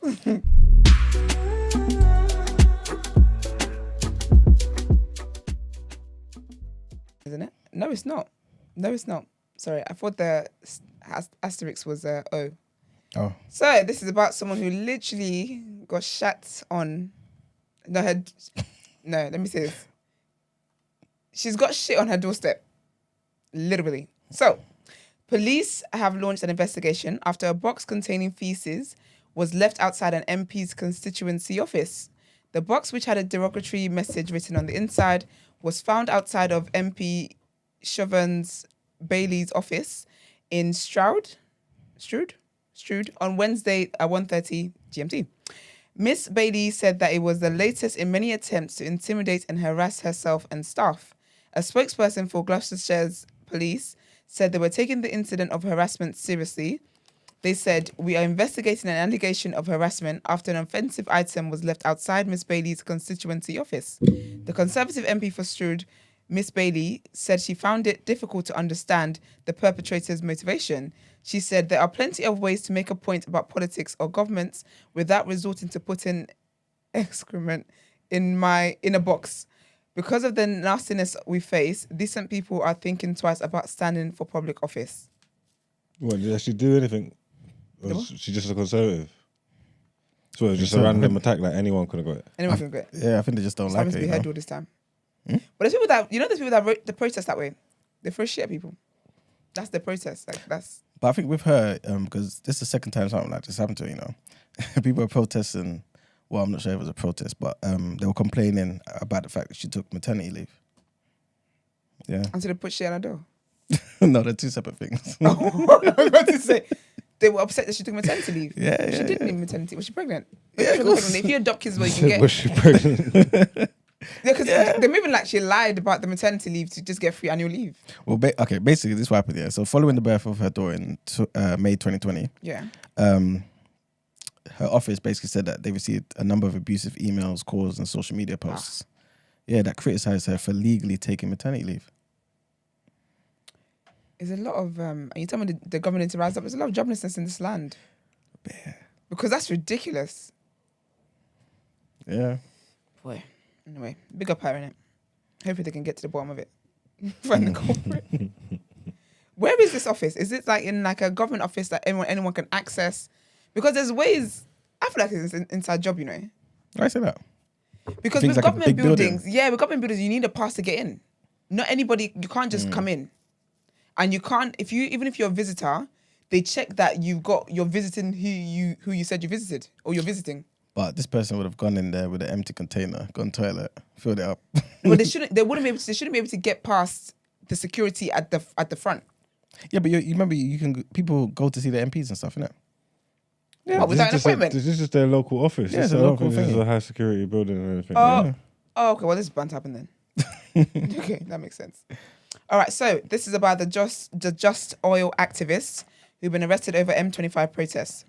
So dozens of climate change activists have been arrested over action to target England's busiest motorway, despite a police operation to foil their plans. Sections of the M25 were closed throughout the Monday morning rush hour as part of the protest by Just Stop Oil. The Met Police said 35 people have been arrested in response to the disruption. Assistant Commissioner Matt Twist said the action was criminality, not protest, and pledged to bring those involved to justice as quickly as possible. He said this was a very significant and coordinated effort to cause massive disruption on the entirety of the M25. Several junctions across Surrey, London and Kent were affected. In an emotional video posted from one of the gantries, Just Oil protester Louise said she was there because she felt she did not have a future. She said, "You may hate me for doing this and you're entitled to hate me, but I wish you would direct all that anger and hatred at our government. They are betraying young people like me. I wouldn't have to be there if they did their lawful duty. Where we're asking for is what all the scientists are asking for, what the United Nations are asking for. How many more people have to say we don't have a livable future if you continue licensing oil and gas for you to listen? My feelings on them might have changed, you know, Wow, really? Why's that? because they're not easing up, and they're pushing the conversation. Like, they're getting results now. So, Are they? well, kind of, because a lot of people are talking about it, and obviously maybe not the results that they want. But I just didn't like when they're just doing all this stupidness for no reason. But if they're gonna start getting results now, then maybe it's just we're just casualties of war. I tell you what it Do you is? get what I'm trying to say? Can I tell I'm you not what you gonna lie, really it's hard to knock it. They've been doubling down recently. Like, they're going for it. They're in the news every day. Do you know what you really like? What? Is the rebellion. Because they've been having a message. You weren't trying to hear it. But because they're persistent, you're thinking, these are people I feel like you're gaining some kind of respect for them because you're like, wow, you guys are really committed to the cause. But they might know something we don't know. I don't think they do. No, They definitely do. the threat might be imminent. Like, they might be right. Like, they might be onto something. you know There what, must though? be a reason why they're acting like this. I'll be honest with you. I don't necessarily believe there's a reason why they're acting like this. I think that people, it's There's a timer on a doomsday clock somewhere, It's and white they know privilege to me. something. Yeah, they know something we don't know. Basically, like, it's like that film where the meteors coming and oh yes, and I was, everybody's not listening. It could be a situation like that. They're saying like, you man, this is serious. Like, you don't need to listen. Everybody's not listening. Shut up. No, but we're I don't getting think paid. these are people that have, because you see that film, they had the qualifications to know these things. These heifers are just people that don't work. They're bored. Well, I don't know, but they're making I'm me. not listening to them. They're making me question something. I'm not saying I'm for them, but they're making me question something now because they're going hard. I do. You know, what it is? I do my part for society. I recycle. I do food recycling. I do plastic. I do paper. I do what I can for the society. I'll be very honest with you. If the future generations don't get to live with what I'm living with now, that's really not my problem. Like, I don't care. So it's difficult for me to understand their fights. I don't believe you, Esther. You don't believe I don't care? I don't believe. That's what interesting. just You've been said. like what 5 years and you don't believe that? No. So you think I'm sitting here and I care about how much fossil fuels my grandchildren are gonna have? No, as in they have a world to live in that's like livable. That you care about that. You can't not care about. Mama, So this is cute. God's earth that you're saying you don't care about. Yeah, but I do my part for God's earth. And that's the problem. That's why I have it. Because And this they're is what we saying talk that we're about. not doing enough. No, but you know what it is, yeah? I didn't construct this world. I didn't put this world here. God has his order of things. I can't spend my life living here fighting for something that I'm not even in control of. They're not in control of the weather. Yes, there are things that we must be doing that making the climate worse, blah, blah, A blah. lot. We're doing Even a that, lot. that's fair. How not fair like that, but you get what I mean. Okay, I can accept that. However, I just think there's certain things I don't have control over. So I don't take paracetamol for it. But that's just me anyway. All the best to them on their fight for what are they fighting for? Equality. Less climate change. I don't know. I don't even know what they're fighting for. What do you mean equality? Equality of what? No, it's just funny. Yeah, so I wish them the best with their fights. I hope it all works out. I'll continue to do my part. Mr. Producer, we're going to have a segment where we break down what their claims are and why it is that we need to start listening to this climate conversation. Yeah, I'm fine with that. It's obvious that a lot of people don't know about what is actually going on. Yeah, but I mean, okay. But you know certain things, I just feel like, so... Okay, do you know what's going on, Brent? Yeah. What are you doing? I am bringing awareness right now as I'm talking to you. I'm encouraging you to listen to what they're saying. Okay, You would just ask just now what they're fighting for. outside of the TDA room, Brent, what are you doing in your personal life that these people will be so proud about? Let me finish. So you would just ask just now, what are they fighting for? And you said you don't know. Okay. So it sounds as though you're just combating them without even finding out if they're telling the truth or not telling the truth. And that in itself is something that is interesting. What am I doing for climate change? So can I say that point you just made had nothing to do with what I asked you? It didn't sound like, that's not what I said sounded like, by the way. I was responding to the whole, what are you doing, right? So me basically even engaging you in this is part of it. Yes, I'm aware that this microphone is going out to a few thousand people. And I've encouraged Emmanuel to set aside an episode where we even talk about it so that more information is actually dissected. I don't drive, so I'm not affecting the airwaves like that. When it is I do get a car, I want an electric car. I feel that is going to make a difference. I use all LEDs in here. What else? I think that's it so far. But I'm willing to basically open my mind up to doing more. So I'm there, open. I have nothing good to say, so I'm just not going to say anything. Let's get into Word on Road. Sorry. Was that the last one? That was the last one, yeah. Mm-hmm.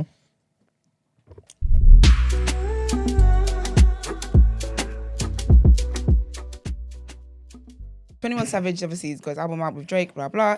He's been on a thing of letting people know that he's, one of the greatest rappers to be in the streets. And so recently he said how he could take on everyone that was in his freshman class, 2016, in a versus, and he would come out on top. He would win. I'll give you guys a list and you guys can let me know whether you agree with him or not. So he's got Lil Uzi Vert in there. He's got Kodak Black. He's got Lil Yachty. He's got G Herbo. He's got Denzel Curry, Anderson .Paak, Dave East, Designer, Lil Dicky. I forgot about Lil Dicky. Song for song versus, I reckon, I don't know, the most formidable opponent in that list might be Kodak. Probably Kodak or Uzi. Uzi, yeah. Kodak or Uzi. Uzi will give him Uzi. problems as well. Yeah. But now he has this Drake album. He has a lot more slaps than before. But yeah, I think my money would be on 21, to be fair, against Uzi or... If it was, what's versus 20 songs? It's a bit as long. If it was 10 preference, songs, like a personal preference thing. if it was 10 songs, I swear Kodak might smoke it, man. You know what it is? These three people aren't people I listen to, innit? So That's I'm what trying to how think many- of what songs of them do I know and like. They ain't really my guys, so it's hard. But off the Like top of my head, actually, 21's got some big off the top of my head, tunes, I though, think 21 or Kodak. I think Kodak might even be Uzi, just based on my personal knowledge. I might be wrong. Savage has got some big tunes though. Yeah, he has some big tunes. Now I think about it, actually, some of that older shit he's got dope features in that as well. He has got Yeah. some big ones. Yeah. Yeah, it'll be a long day. Uzi, I don't really listen to Uzi like that, but Same. I'm sure Uzi's got big Same. songs though, innit? He has, but his songs I feel like are big in like a different demo. Like, white punk rock kids love Uzi. Is it? Yeah, Uzi's big in the demos. He's big in the black community too, but people I know don't bump Uzi. I've never known anyone to bump Uzi. He's always come out with one tune though that's kind of Yeah. cold or something. But yeah, for real. I don't know. Okay, well, I guess there is truth. So he believes his source. Yeah. It's good. And then also music news, Rihanna's basically said, so obviously I reported that she's going to be doing the Super Bowl, but in her Savage Fenty Amazon show, she basically mentioned, she was asked about an album and she said just because she's doing the Super Bowl doesn't mean that, she's got music coming. She did say she is working on music, but she was like, to be honest, like, don't hold your breath kind of thing. I think it's at a point that people need to stop asking this woman for music. I don't think she cares to give the music, but I also think it's a lot of pressure because whatever music she comes out with, it cannot flop. It just can't. So I think people need to just stop. I think if everyone stops talking about it, I actually reckon she will then put the music out. But for as long as people keep mentioning every single moment of every single day, she's not going to do it. And then also, I talked about the I'm a Celebrity, of which Matt Hancock is going to be a part of. So I mentioned that, what's her name? Olivia Atwood from Love Island. She was basically on there. However, she was forced to leave the camp, unprovoked, apparently to do medical checks. And basically her Instagram, who is being handled by whoever's been handled by, they said to say Olivia's heartbroken will be an understatement. She dreamed of doing I'm a Celebrity for years and was absolutely loving every second of the show and throwing herself into jungle life feet first. just as we knew she would. However, for reasons beyond her control, her journey has been cut short. Your support and kind words have meant the world to her, now as much as it always has. And you will hear the truth from Olivia in due course, and she'll be back on your screens in the new year. So it's quite, her coming out of there or being forced to leave is random. I don't think anyone saw it coming. I reckon they probably just said medical checks just because it's the easiest thing to say. Because you have to do these checks before you go in anyway. So what do you reckon she done? I don't know. I don't know. It's very random. I don't know. But then sometimes they take, unless she's had like a family thing, because sometimes if you have like a death or something, that you have to you have to leave, but they let you know, and then obviously you would leave, and then they told the press something to kind of keep your privacy. Yeah, Hopefully it's not something that would come like out that. though. Yeah. Well, she gets to keep her money. So the £125,000 she gets for going in, due to a clause in a contract, she can keep it. Right. But yeah, we're interested. I'll keep an eye on the story anyway to see why it is that she did leave. Hopefully it's nothing really, really bad. Then my next bit of news is to do with governments and them having to do something. And it's basically with Zayn Malik, who was in One Direction. And he basically penned a letter to Rishi Sunak. And it's about kids and hunger and poverty. So I'm going to read the letter quickly. So he says, "Dear Prime Minister, I'm writing to share my concern about the struggles children are living through because of the cost of living crisis, and to ask for your help to ensure no child living in poverty misses out on a hot, nutritious meal at school, especially since that school meal may be the only hot meal they receive all day. We are all aware that the difficulties facing families right now are profoundly serious. 4 million children live in households who experienced food poverty in September 2022. In addition, 800,000 children in England miss out on a free school meal, even though they're living in poverty. These children are suffering from lack of concentration, some even resorting to stealing food from school canteens because they are so hungry but can't afford to buy lunch. They are also feeling shame, which is directly impacting their physical and mental health. I know what that shame feels like. I have seen it firsthand, as growing up in Bradford, I relied on free school meals. I personally experienced the stigma surrounding food insecurity. My hope is that in writing this letter, we can all ensure that no child ever has to experience this hunger and stigma again, as my experience is not unique. It is a struggle that many children in England are sadly going through right now. As I see it, he says all of that, and then he gives them a solution, which I really like. So he says, as I see it, extending the current threshold and giving free school meals to children from families on universal credit will be the best way to reach those who need it most. This will stop children from enduring the worst of the cost of living crisis, which in turn only creates bigger divides between the richest and the poorest. Free school meals are such a big help for the poorest children in society. They guarantee a hot meal, blah, blah, blah. I hope the government does what is right and makes the changes that are needed. Parents are already doing everything they can, but government support is desperately needed.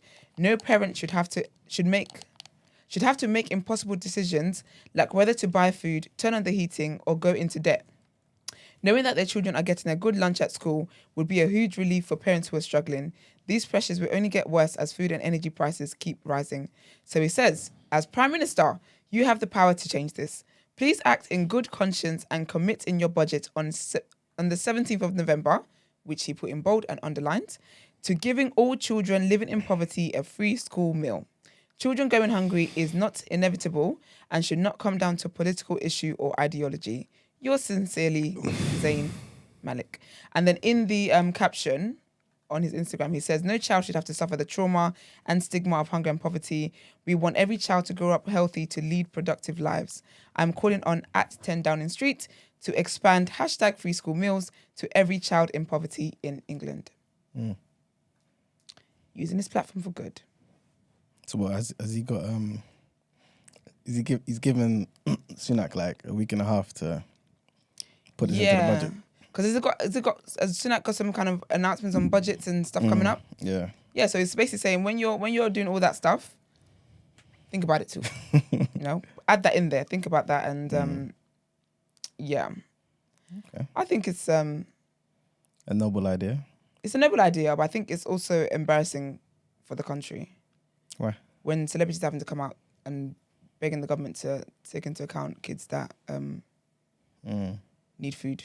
I mean, every government could do more for their citizens, isn't it? But talking about children. Yeah, that's what I'm saying. Children included, everything. Yeah. You know what I'm saying? Like, I mean, if a government could, Yeah. might as well give every single kid free school meals. Mm. You know what I'm saying? But I get what you're saying about if the parents on universal credit, it would be good to extend it to those kids there. Yeah. I understand, yeah. That would definitely be good. But again, it's going to cost taxpayers more money. And that's what we need to think about. Yeah, but I always feel like they can make cuts in certain other places though. Yeah, I hear you. I think what they spend money, but maybe, you know, I don't know how much money they're investing in all that climate change stuff, so they might not have spare money going around. Yeah, so also yesterday I mentioned I was going to watch Chuckie's podcast, the HC podcast, with the interview with Murad Merali. And just to remind you guys, Murad Merali, he's a YouTuber who I believe he's Arab, but maybe that was just his username. But Oh, it's the feet in the face, man. yeah, the feet guy. Oh, okay. Is that what's going on there? Yeah, he was on. Yeah, so he was on Chuckie's podcast, and he's the guy who videos are basically released. So he's a YouTuber. A lot of people would know him from like reviewing Love Island. I think he threw like a Love Island party this year, like a closing watch party kind of thing. So he's mainly in that reality show scene. But Love Island is when he literally comes out. There's another one coming in winter, so in January, I reckon. So what, he's an official... He's not official. He started off doing it as something that he just did. Okay. But then Love Island, I believe, started working with him. Oh, okay. Yeah. So because he's like verified online and everything as well. Yeah. So he's the guy who there was videos leaked basically of him slapping. Basically, yeah, he was engaging in foot fetish sex play. Was basically slapping people's feet with his feet, but then also in race play. And I think the race play is really where people had a massive issue with everything. Because he was saying like all sorts of mad slurs, like very mad slurs, very wild captions. Mm-hmm. It was crazy. So all of that leaked, and then he did an apology video. And the video, I don't think he should have done it personally. I think all he did was just make things worse. He didn't take accountability. That being said, this was back in August. It is now, we're now in November. Mm. My personal opinion, don't fight me, he's still not taking accountability, if I'm being honest, after watching the interview yesterday. So anyway, so he sits on Chuckie's podcast. Before I say that, actually, he was due to be on Wumi Bello's channel. So she sits down, she has interviews. He was meant to be on her, he had an interview with her. It was already recorded. She put the trailer out, and then she was getting a lot of heat for it. And I know you sort of think I'm always in my feminist bag, but I won't do that thinking for you today. I'll let you be the judge of that. So basically, she put out the trailer for this video, for this interview with him, and she received a lot of backlash. Like, Wumi Bello is good vibes. People like her. She's a hot babe. She looks beautiful. She does good interviews. I never would have ever thought I would see the day where people will come for her. But that day with that interview, that trailer, people were coming for her, and people were basically saying how she's a sellout. Why is she sitting down with this man, and it's disgusting, and black people, we need to gatekeep and blah blah. They're basically coming hard and heavy for her, to the point where she basically had to take the video down. But she actually took the video down because what she cited on her page, I believe it's still up, is that it wasn't. She has to take into account her guests' mental health and just do things properly, and make people have to be comfortable with whatever's gonna go out. That's what she said. So I guess from that you kind of could tell. I don't think Murad wanted the interview out, to be honest. But yeah, so she got a lot of heat for it basically. But then Chuckie's podcast has come out, and he's not getting the same heat that she got. People didn't know what was going to be in the interview, so it's not even a case where it can be a thing where people saw her cuddling him or anything like that. No, it was the trailer was her asking him, so why did you think that was a good idea? Why did you do this? It was very direct and hold you to account questions, and people still came for her. And obviously Chuckie's thing has come out now, and people are not coming for him, but I'll let you guys do that maths. But yeah, so anyways, I watched the interview. Things that stood out to me. So at the start of the interview, he didn't actually know he had started recording, which was interesting. But anyways, because at one point he was like, Chuckie, is this recording? Chuckie was like, yeah, I've been recording. But okay. So Chuckie basically asked him like, who are you? What'd you do? Kind of thing. Then he talks about being a YouTuber. So he talks about what he's doing, but he very quickly starts letting us know his proximity to the black community, which for me was the first red flag. No one asked you that.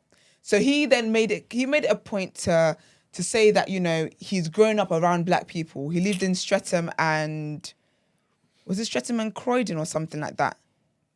Yeah. So, something like that anyway. And he's like, oh, you know, he grew up with a lot of black people. He's friends with a lot of black people. So the way he is, his interests and just the way, he is as a person has been heavily influenced by black culture. Interesting. Nobody asked you any of that question, but thank you for giving us that information. He went into that, and then Chuckie basically said to him, and you know what was so ironic for me was the fact that he couldn't understand, like, it was, what's the thing? It's like, what's the thing? It's ironic.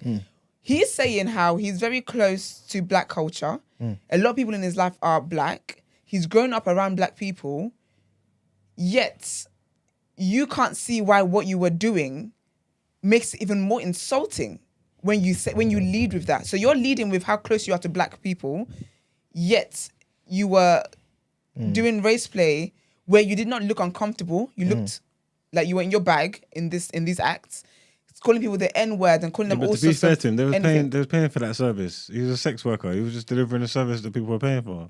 It just looks bad because we see it. So what, he's doing this to black people, isn't it? Yeah, the black Yeah. people want to be. It's a That race are paying paying him him, race to do thing, it to- paying him to call him nigger Yeah. and these things. So, okay, that's Mark's opinion. No, it's not So, because I put him on done it. I was onto him for what he was doing. I'm just Yeah. saying that when we're going to give context, let's give it fairly. Like, Yeah, I was going to get there. all right, go ahead. Yeah. So then Chuckie then asked him why it was that he did what he did. And then he was basically talking about how, so trigger warning, he talked about how he basically was abused and has suffered abuse and stuff like that. And so for him, going into sex work is how he could get himself away from his situation, basically. That was the only way that he felt he could make money quick enough to take himself out of that situation. So Chuckie said to him then, didn't you feel uncomfortable saying these things? Like, because he was like, on camera, you look like this is your bag. And while I hear the camera thing about this is what the people asked him to do, he had a website dedicated to this thing that he was doing. So basically, he claims that, you know, he claims that he stopped doing it years ago. And this wasn't something that, you know, he wanted to do. He did it because of his circumstances in life. He had no choice but to do it. Cool, whatever. However, his website was not taken down years ago.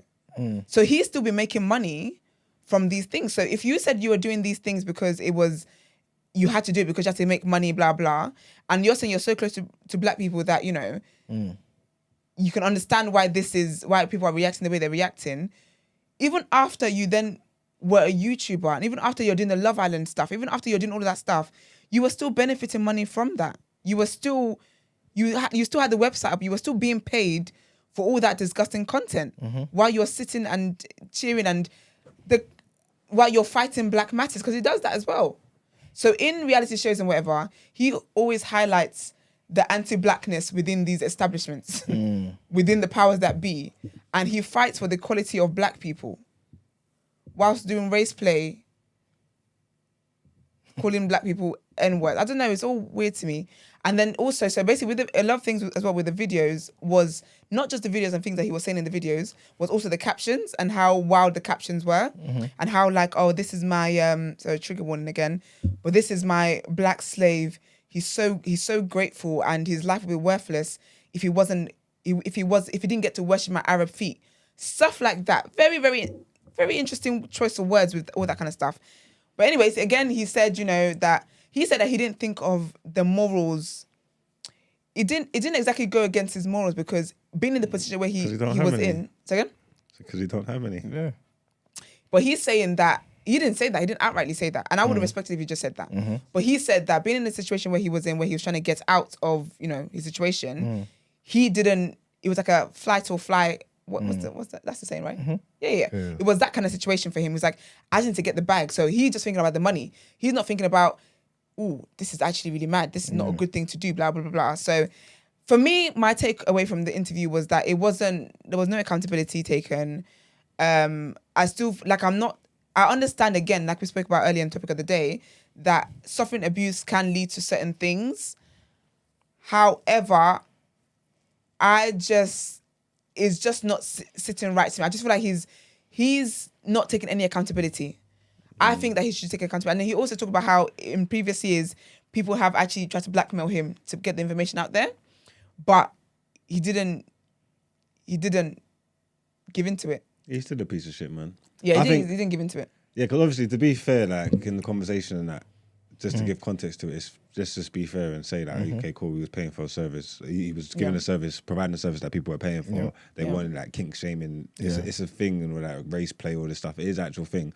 But at the same time, there's a lot of sex workers who wouldn't do that. Yeah, You know exactly. what I'm trying to say? There's people who do all types of things for money, and there's lots of sex workers who wouldn't do that. Who'd say, "Nah, I'm not Exactly. going to do that." That's You know too what I'm trying to say? far, So that's one step too far, and he still took it upon himself to do it. So it still speaks to his character Yep. that he's that I don't know, the fact that the person come and do it and he's being paid for it justifies it within his mind. It still speaks to what's you know what I'm trying to say? Yeah. So yeah, he's still a piece of shit, but Yeah, but it was an interesting interview.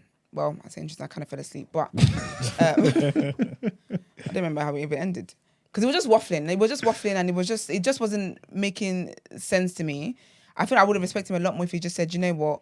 I need to get my situation. I did that. No, I didn't care about what it was I was doing. Just be upfront about it. I think when you're trying to do this and weave that and then for in mental health, like you're not gonna tell people, sorry, trigger warning, but you're not gonna tell people that you're someone who's on suicide watch and people are then gonna be able to express their outrage because they're gonna feel bad about wanting to express their outrage kind of thing. But yeah, it's still up there if you wanna watch it. That was just my biggest takeaway from it, if I'm being honest with you. Good luck to him. I feel like he's doing all of this anyway to get back in the scene. I feel like for someone who wants to sit down to address things, nothing has been addressed. For me, this interview was no different to his video that he put out. It was just him repeating the same thing and not really giving context. He's still adamant that he didn't write the captions. He's still saying, "Oh, I did this. It was just for money and blah blah," which is fair. But again, because actually, there was some girl who tweeted something actually, which was interesting. But she said how what did she say? She said, so he also claims that at the time he was doing the videos, the reason why he had a website was because there was nothing like OnlyFans where you can just post videos and stuff like that. His videos were on OnlyFans. Some of the videos were on OnlyFans. So again, you're lying because some of the videos that were released were because you are on OnlyFans. So you're saying you only did this thing to get a bag to get out of your situation. You have built a career outside of this thing anyway. You're getting a bag, aren't you, now? So then you shouldn't have to then do these things. There was pictures that showed from like, what, a year ago or like 2 years ago? But he's claiming these things was like 5+ years ago. You're lying. You're being caught in lies. But honestly, anyway, it's not someone that I care for or care to give a platform. I think that this is one of the periods that black people really need to be gatekeeping like heavily. But we'll see if that works. We'll see when Love Island starts again. We'll see if again Murad takes on stuff. But all the best to him and his journey of healing and therapy and all that stuff that he said he's doing. And that is all from me today. you say there's a winter one. No, you missed out Yeah. the Hushpuppi though. I haven't read up on it, Also, can I just add? Well, like this winter. mate. Can I add a little word on road / rotation? Of course you can. So WizKid's album track list just dropped in it. Sick. Yeah, it dropped about 7 hours ago. So it comes out on Friday. Okay. I'm not sure if that was known already. No, because remember it was meant to come out last week, Yeah. but I think he delayed because of Davido's son, which I Okay. was very respectable. Oh, was it? Okay, I never knew that. Yeah. So features on there, you got Ira Star, Oh, sick. Skilla Bang, and Okay. Shen Si on one song. You've got Skepta and Naira Marley on one song. Ooh, yes, Naira. Then you've got Don Toliver on another song. And that's it. That's it? for the features, yeah. I saw a fake track list at least a couple Shensia. weeks ago that had Lauren Hill on it. Yeah, I sent it to you. Yeah, you sent it to me. Yeah, I sent it to you. Yeah. Good thing you didn't put it. I would have just How taken many it. tracks again? So you got 1, 2, 3, 4, 5, 6, 7, 8, 9, 10, 11, 12, 13. 13 songs. Okay. Yeah, coming out on Friday. Okay. This Yes. last item on the list that Marx is going to address, number 6. Okay. What? You're talking about Number 6 on Warden Road. Yeah. We have the document in front of us, no? Yeah. No, but But what's on the document is different. Is that what Marks was listening to earlier? Yeah. Okay. Yeah, what's on the document is different to that. Okay. Okay, cool. Marx, Andrew Tate, and True Geordie. Oh, Isles. yeah. Yes, give us a rundown, please. I'll do it later. Oh, for done it here. Yeah. All right, cool. All right. All right, well, let's get into the People's Journal.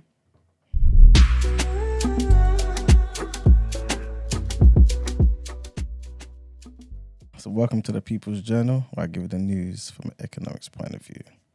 So the first thing I want to talk about is kind of word and roll, but it's also economics too. So yeah, I'll start with that. Basically, it's about Hushpuppi. So everyone knows the story of Hushpuppi. Esther spoke about Hushpuppi before, but yeah, it's emerged that he's basically been jailed for 11 years. I think that's really good. I thought that man was going to be in there until his 60s. So I think that's really, really good. But maybe he had the money to get a good lawyer. But yeah, man. Anyway, so Hushpuppi. You know, he had the government's money to get a good lawyer, but yeah. Yeah, anyway, as everyone knows, right, you know, he flaunted his wealthy lifestyle and all that. He had like 2.8 million followers, you know what I'm saying, before they took it away from him and all that, right? But yeah, he's been sentenced to just over more than 11 years. The judges ordered him to pay $1,732,841. How's it going to get it? I have no idea. In restitution to 2 fraud victims, right? So in total, he's going to serve 135 months in prison. He pleaded guilty to money laundering, and he admitted to basically attempting to steal more than $1.1 million from someone who wanted to fund a new children's school in Qatar. Yeah, man. So Has no conscience, boy. yeah, there you go. But basically, he tricked that particular victim into providing schools funds for the school by playing the role of a bank official, and he created a bogus website and all that type of stuff. Right? This is what the U.S. attorney at the time, Tracy Wilkinson, was basically saying in her statement. Other suspects who were allegedly also involved were also involved, but he obviously played the key role. Obviously, and it's the reason why he probably made the largest amount of money and stuff like that. You know what I'm saying? But yeah, man, he also admitted to several other cyber and business email compromise schemes that basically caused more than $24 million in losses. So he was prolific out there, man, basically. And like you said, when you consider all those things, for him to kind of get only 11 years, you kind of would expect more in it. So yeah, man, Hushpuppi. Yeah, I won't say anything else. But yeah, the next thing is basically the UK. They had plans to actually build like a flagship national yacht, right? And this yacht was basically going to be used to promote the UK abroad, basically have people invited onto the yacht to have certain discussions, to host trade fairs, diplomatic events, things of that nature, right? How much do you think they were going to invest in this particular yacht? Just give like, obviously it's hard to kind of say, but like, how much do you think? £1 million. Okay, what about you, Yusuf? Marks, Brent? How much? What? Sorry. How much do you think the government was going to invest in this particular yacht? So this yacht was going to be used here to kind of promote the UK. So in other words, they were going to be hosting trade fairs, diplomatic events, things of that nature on that yacht. 20 million. Just 20 a random million. figure. Yeah. How much do you think? I was gonna say about, I don't know, between 5 and 10. Okay. Brent, what do you think? Something stupid. Probably 55, maybe 60. Okay. So you look, okay. So 250 million. I was well off. So when I talk about that, they can... Oh, it's a yacht. I thought you Yeah. meant. I just thought you meant like a normal yacht. Nah, a big yacht, man. And it was commissioned by, guess who? Boris Mr. Johnson. Johnson. Yeah. What is the purpose of this? Basically, they just wanted to have a place where you can go around the world So and host trade fairs, host diplomatic events, have people from different nations. And you expect us So to basically- report people who are in Tesco's exactly, stealing baguettes. stealing baguettes when they're spending 200 million on a yacht. Exactly. So when I say it, so when Zayn said what he said, the people were like, "Oh, but it's going to cost taxpayer money." Yeah. I'm talking about they can cut the money from other places. That is a prime example. Yeah, Even yeah. Brent's friends on the M25, they can help them and all. Yeah, it's true. That is ridiculous. It's true. Love you too. When you get on my nerves. But what I'm going to say actually is basically that they probably obviously knew what you were thinking and they cancelled it, basically. Yeah. So they actually stopped the actual funding of this particular venture. And, you know, they've cited that basically spending cuts, they've had to just do a bunch of spending cuts in it. And all of these things are going to be included in the autumn statement that Zayn spoke about on the 17th of November. They pretty much couldn't justify it. You know what I'm saying? The situation. Justify spending that much money on this particular thing. You had John Healey, who's the Shadow Defence Secretary of Labour, basically saying this was just Boris Johnson's vanity project. You know what I'm saying? It's just a way to, you know what I mean, to cement his name in the history and all them type of things there, innit? And there's no need for it. But long story short, I think it's a good decision, man. What, to not do it? Yeah, to not do it. It's a waste. You don't need to be doing them type of things there. You should You know be what I'm fined saying? for even having that idea in the first place. Just meet in somebody's office around the world and everyone pay for their flights. Why have to spend 250 million on that? Unnecessary. Especially at a time like this. You know what I'm saying? But, you know, it is what it is. Also, again, which is a kind of a spin-off from that, because of this having to cut back on spending and things of that nature, a lot of schools are having to allegedly cut staff in their budget squeeze. I say allegedly because remember last time we spoke about this and a particular government official said it would never come to that, right? But again, it's come out again, and a head teachers union, the NAHT, have come out basically saying that many schools in England are actually seriously considering cutting teachers or teaching hours to save money. Yeah, man. So they had like 11,000 people respond to this particular survey, and 66% of them said that they would basically make teaching assistants redundant or have to cut their hours. Yeah, half said that they would do the same for teachers. So this is not just the TAs; it is actually teachers as well. School funding is increasing, but obviously, as we all know, I spoke about this every single day. The costs of like pay and energy is rising. You know what I'm saying? It's rising faster. So obviously, the money's just not going to stretch. You know what I'm saying? The government said that they're looking to increase, or rather have increased, school funding by an extra 4 billion this year. But again, it just doesn't seem enough. You know what I'm saying? So yeah, hopefully it doesn't have to come to this extent, in it. You know what I'm saying? Where you know, schools have less teachers. It doesn't even make no sense. I mean, they're already sending kids home early because they can't afford to keep the lights on. So there you go. You see what I'm saying? Yeah, it's just, yeah, it's terrible, man.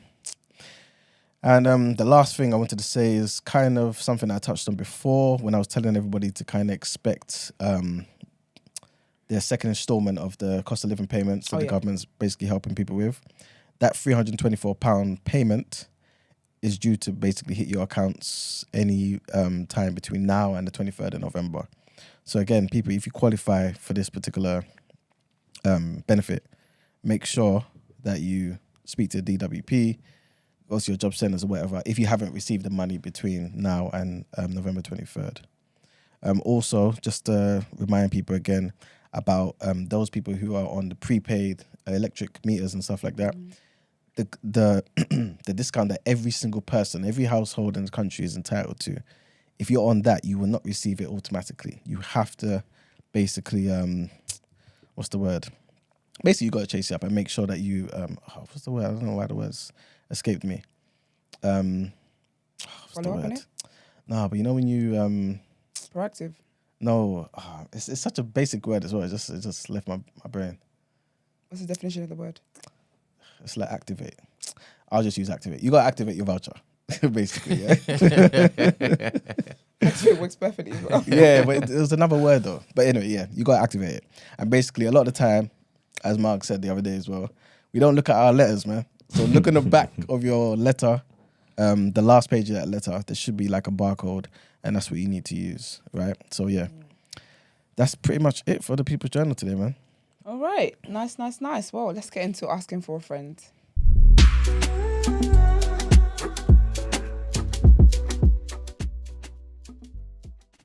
No, it's not the same. All right, so hey team, love the show. I started listening to you 3 months ago, and now I've caught up with all the backdated episodes. That's a real one. The entire team are so essential. I'm an avid news consumer. I try to stay abreast with the world, and especially the things that affect me. And I would have never imagined I'd be able to watch people that I relate to bring so much essential joy and conversation to my weekly routine. Why aren't you guys doing it on the weekend too? You must be. Yusuf, I'm going to let you reply to that. I just did. On the weekend? Otherwise, I'm just playing. May whatever God you serve continue to bless you all. Amen. Amen. So my friend wants to know why Gwan for love. It's a bit of an open-ended one. as she wanted room for drifting. What benefit does romantic love between two parties bring you, especially if it doesn't last? Is it supposed to last? Why do people even want marriage? Why just one partner? Why? Please go around the room with these questions, please. Thank you and love you all. Sounds like it should have been a topic of the day. Yeah, for real. I guess we can give some summaries right now, innit? At least to help out the writer. All right. So Esther, what do you think? This is the bro, what would you do? You sounds like a cis. No, because don't men want love? Okay, not you. The average man. Don't men want love though? Yeah, no, players need love too. I didn't say players, I said men, but okay. Ridiculous. No, players need love too, man. So, I mean, I don't know. What question do you want to attack first? I think. So what benefit? benefits does romantic love between two parties bring you?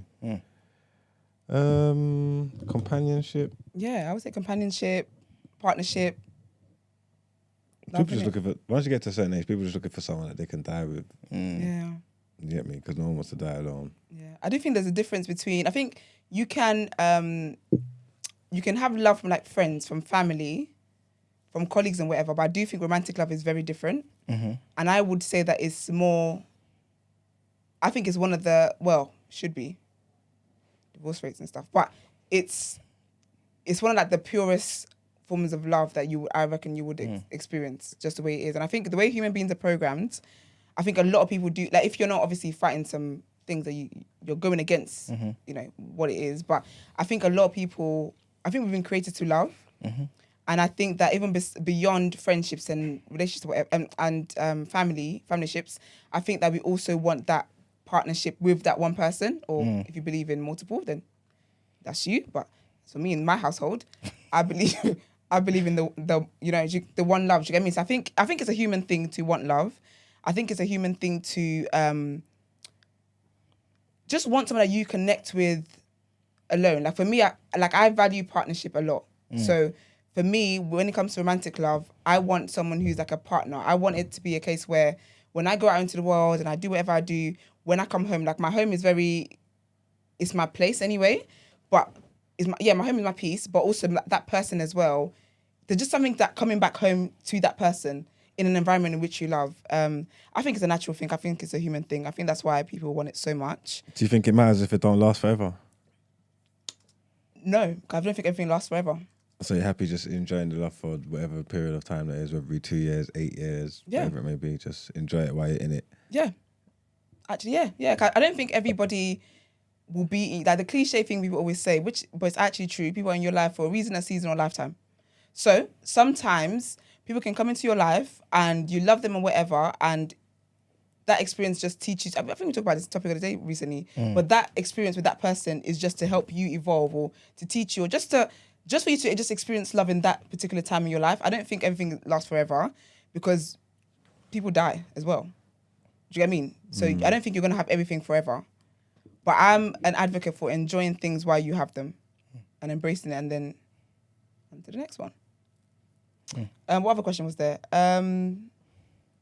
Is it supposed to last? No. Why do people want marriage? No. What, do you think it's supposed to last forever? I think, no. Is it supposed to last? Yes. Okay. But it doesn't always. Actually, Okay. it's not supposed to then, is it?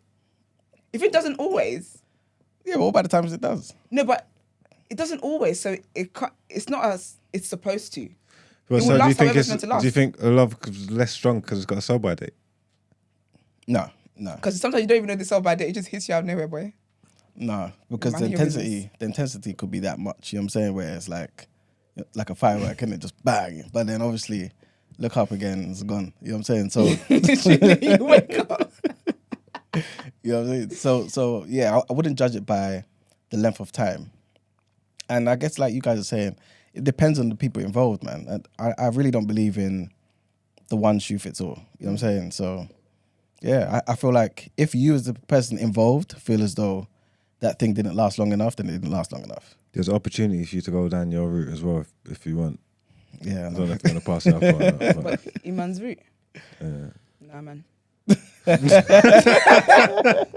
that. Listen, I will get married like 50 times before I get in one polygamous relationship. You're lying. I'll be like, guys, guess what? Get your spit out. Wedding number 30. Let's go. We're going again. What? We do this again. But no, I think it would be nice, obviously, for last. But again, life happens for different many reasons. Yeah. It doesn't always, and I don't think that's necessarily a bad thing. But that's if you're someone who appreciates living in the moment and just experiencing what you're experiencing and understanding that life continues. Yeah. So whatever journey you're on will continue. Yeah. Sometimes with another person. Why do people even want marriage? I think. So before you go into that one, can I Yeah. push back on the first one? Yeah. Of course you can. Do you not feel like, okay, a lot of the time where I guess people grow out of love with each other, yeah, one person particularly just, in particular, for example, may just want other things, being exposed to a different worldview and things of that nature. Could you not then grow together and then keep that love together? Sometimes you can't. Because But you sometimes they're growing apart. Yeah, you're growing apart. You're in different spaces in your life. Some things you actually, because you know, I'm also an advocate for. Sometimes I'm an advocate for, not an advocate, but life has taught me. You can't always be with people that you love, that you want to be with romantically. Do you get me? So you can love a person. Like, I'm queen of loving from a distance, boy. If you want me to be mad, I can love you, but I don't love you to want to stay in this. But I would love you. I still love you regardless. Do you get what I mean? So I don't think life affords us the blessing of love lasting forever, because sometimes you just can't. It might be that I do want to move to another country now, and this is very important to me. If I don't move, like, who was it we reported on? Tom Brady, wasn't it? Yes. The liar guy. Yeah, him. So you see how he tricked his wife? See what I'm saying? That I'm sure, of course, she loves him. However, she can't love him enough for her to not pursue what it is that she wants to pursue that will bring her life satisfaction. So it's not real love then, is it? It is. Sometimes But is it? it is. Sometimes you have to love someone from a distance. Sometimes things just can't work. What if... okay, let me not. No, do it. You sure? It's your bag. This is what you I wasn't do. even going to speak about polygyny. Anyway. Don't say like you hate the word. That is. The people are going to come for me, man. But It's what I fine. was They going come. to say is, I was just going to relate to like Christianity, for example. Yeah. What if Jesus had enough love but said, I can love you guys from a distance and not die for you? Yeah, but he did. No, but I'm So I'd have saying... to imagine that. But he's loving me from a distance because he's in heaven right now. He's not on earth at the moment. No, but I mean, he came here and did the job, innit? So what I'm trying to say is, can you not then use the same argument and say, you know what? Despite the fact that you do things that I don't like, or maybe you want to live a different type of life, or whatever it may be, I'm going to still... That love be strong enough to still stick with you. Nah, because regardless. I think there's loving a person, and then there's loving them enough to try and make it work.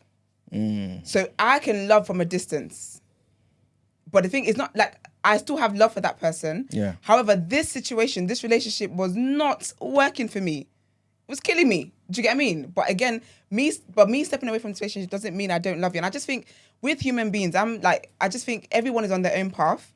I think that whoever you is that you end up with, you meet them and you decide, I want to carry on my life journey with you. Yeah. That's great. But then sometimes, let's just stop. You gotta get off the bus. Yeah, I hear you. Yeah. Do you feel like maybe having that in your mind as a possibility that this may not last forever kind of makes you more willing and easier to accept when there's issues? To be then, it wasn't going to last anyway. Let me just give up here. No. That's why I said you have to live in the moment.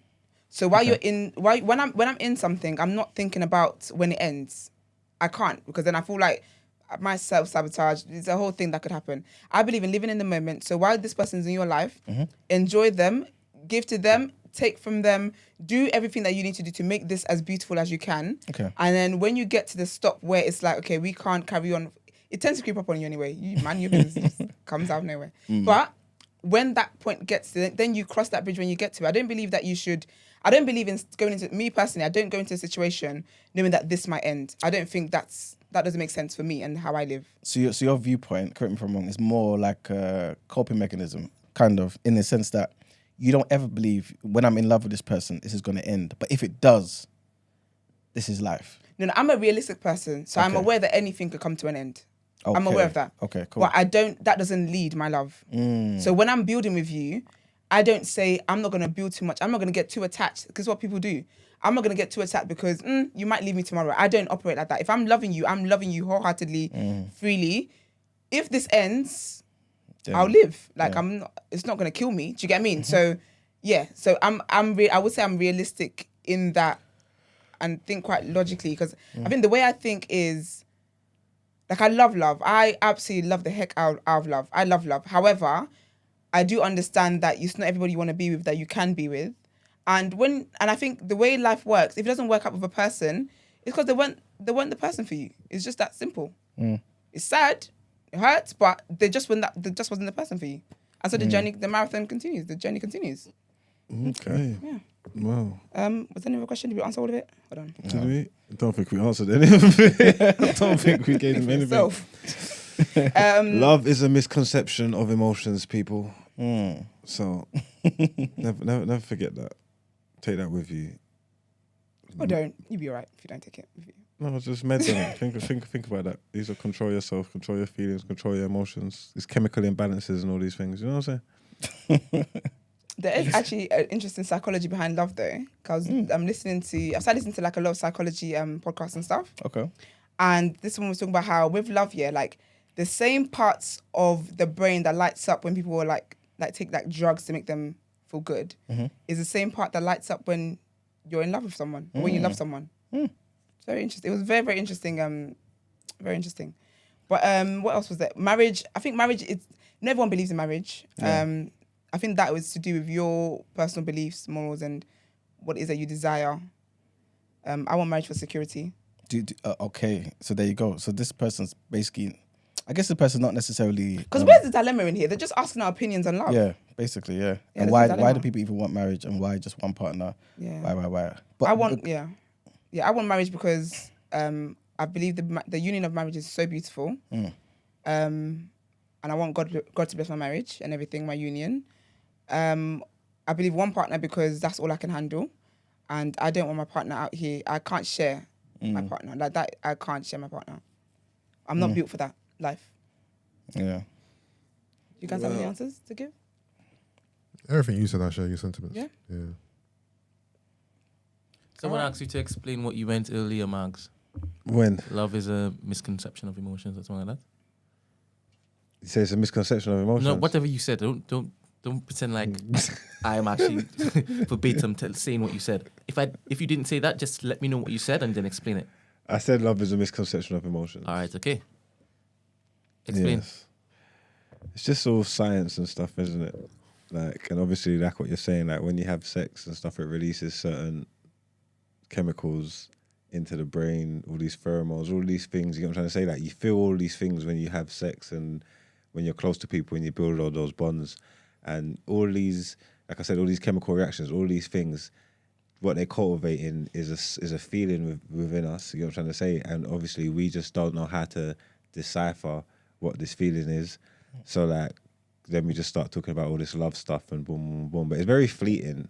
Well, for some people it's not, because some people the bonds are strong and they last long, but nothing lasts forever. That's why I just say, I just think it's a misconception of emotions. We feel all these things and all these things happen and you just tell ourselves, oh, I'm in love and I need this person to feel this way that they've been feeling and very rare. And it's not necessarily true. You get me? How long have you known Loons? Don't know, a long time, man. Is there love there? Huh? Is there love there? Yeah. Can it be quantified? Measured? I don't know, I don't think so.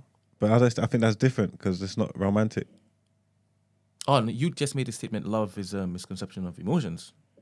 Yeah, I'm talking about in the romantic sense. All right, okay. I'm talking about in the romantic sense, yeah. Not just... Fair enough. Not in the friendly sense. So you believe it when it's not romantic?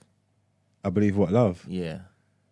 Well, I don't know, because everybody's idea of love is different. Is it conditional love? Is it unconditional love? Is it...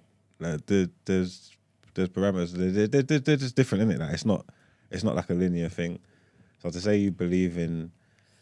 I don't know, like loves could be a social contract, something that's a term that's coined and constructed by people, but the feelings that they make you feel or the things that you associate with love are real, innit? You know what I'm trying to say? So I don't know what to say. I'm not saying that love's fake and it doesn't exist or whatever. The feelings that you feel, the connections that you build with people are very much genuine. it's just a lot of everybody's love different, innit? Some people, when they feel like they can't live without the other person, and I can't breathe without the other person, and this person completes me, and all this kind of stuff, and it's just can't you see how? No, Maybe. Sorry, when it is that you say stuff like that, like your face grimaces, like you don't even like hearing those types of words, but maybe the actions you support, but just not the soppiness attached to it. I mean, the actions and companionship, building and stuff, having someone there for you and all that. It's all very nice. It's all very well, but I don't know. A lot of people we just don't know what we don't know. You get me? A lot of us are misinformed and speak from a place of ignorance, but it's bliss and that. Do you get what I'm trying to say? A lot of people talking about they met their soulmate, ain't never left their country in their life. You get what I'm trying to say? Like you don't know what you don't know. You're talking about soulmates. Anyway, I'm not getting into all this.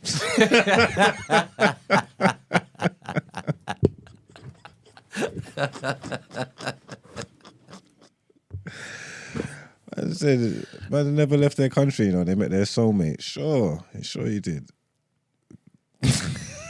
All right, is that it? Yeah, that's fine. All right, let's get into our next headlines.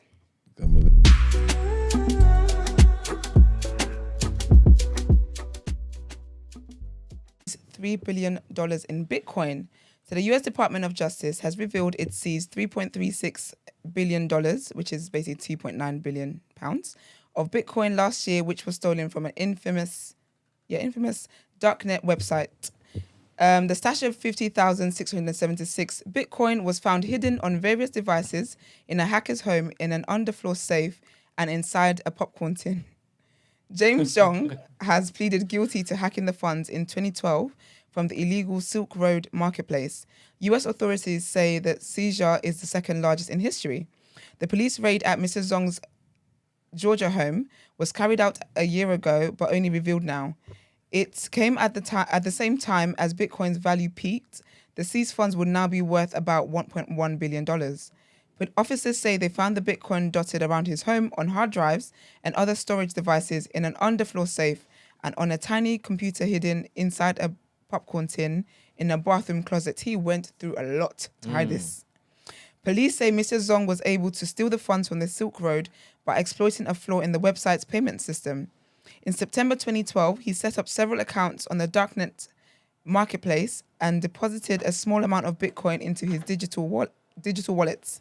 He then found a way to withdraw far larger amounts rapidly so as not to raise suspicion. Mr. Zong pleaded guilty on 4th of November to hacking the website and has forfeited his Bitcoin and assets to police as he awaits sentencing. He faces up to 20 years in prison. I would have kept them coins, boy. He couldn't. He got caught. Oh, you mean the ones he gave up? Yeah. Oh, yeah. He would have had to pay it back. No, man, he's still facing up to 20 years, man. He should have kept all of that. Yeah. Crazy. And then the next one is about the most far-right attacks are done by older men. Surprise, surprise. Older men are now the main perpetrators of extreme right-wing terrorist attacks, the UK's independent reviewer of terrorism has said, after the firebomb attack on an immigration centre. Jonathan Hall Casey's observation came as Rishi Sunak said tackling channel crossings by people seeking asylum was his key priority. In his first comment since the attack by Andrew Leake, who's age 66, who is believed to have thrown 3 incendiary devices at a Dover migration centre before killing himself, Hall wrote that it was consistent with a recent pattern, that is, the most recent completed extreme right-wing terrorist attacks all being carried out by older men. In a Twitter thread on Monday, Hall pointed out that the attempted murder of Dimitar Mihailov, who is 19, in Stanwell, Surrey, was carried out by Vincent Fuller, who's age 50, the Exeter synagogue arson... age 50, Vincent. Then, the Exeter synagogue arson attack of 2018 was carried out by Tristan Morgan, who's 51. The 2017 Finsbury Park murder of Makram Ali was carried out by Darren Osborne, who's 48, while Thomas McNair, 52, was found guilty of the 2016 murder of the Labour MP Joe Cox. I remember that. He said the last right-wing terrorist attack by a younger man was in 2015 when Zach Davies, who's 25, tried to kill a shopper in a branch of Tesco in Mold, Wales. He wrote, there are more recent extreme right-wing terrorist plots by younger, sometimes much younger people, but for some reason do not lead to completed attacks. He added, there are various possible explanations, more likely to give away their plans, leading to detection and frustration, less capable, lack of intent to go through with attack, or a lack of access to ideal weapons. Essentially, the old men have nothing to lose and they just go for it. They're just radicalizing these people, making them white terrorists. It's crazy. I noticed you guys wrapped up my opportunity to talk about polygyny. You said the word, I started to twitch. I said, not today. You lot saw the opportunity. Not today. You missed the trick there, man. Your bladder let you down. But you know what? Yeah, I will say this. Yeah, just to be, thank you. One of our male listeners messaged me yesterday on Insta, basically, to kind of talk about like the benefits of marriage and things of that nature. Yeah. So, to that person who wrote that in, we may go into it in more depth, man. Because Want you to be the manager of what? Huh? Sorry, say that again. To speak about the benefits of like marriage and stuff and why people want to get married. Is there a polygyny website somewhere that I could sign up to? Because I want to look into this. As in like an app? No. Maybe, possibly, yeah. I don't mind going through a web browser. Oh, polygyny mingling. Yeah, something like this. There might be people. There must be someone wants to create an app where you lot who believe in the same thing can be each other's second, third, Place and where fourth wife. like-minded individuals can kick it. Fox Mansion. Where is that? Let me find it. 'Cause I just want to have. I just want to have the conversation. You haven't had the conversation enough on this platform. No, I mean with two women that would be prepared to enter a relationship with me. With the appropriate candidates. Yeah, that's what I'm talking about. By the way, the person who's asking, he's not asking about polygyny. Like, he's just talking about marriage. Yeah, just Maybe marriage. I think that would be a good topic of the day because even when we're getting into this, someone was saying this would be a good topic of the day. But Because exactly. Yeah, so just wanted to say that to the person in it. Okay, we can delve into it a bit further another time. Yeah. All right. Yeah. Well, let's get into my favorite part of the show: the reaction, the sports headlines.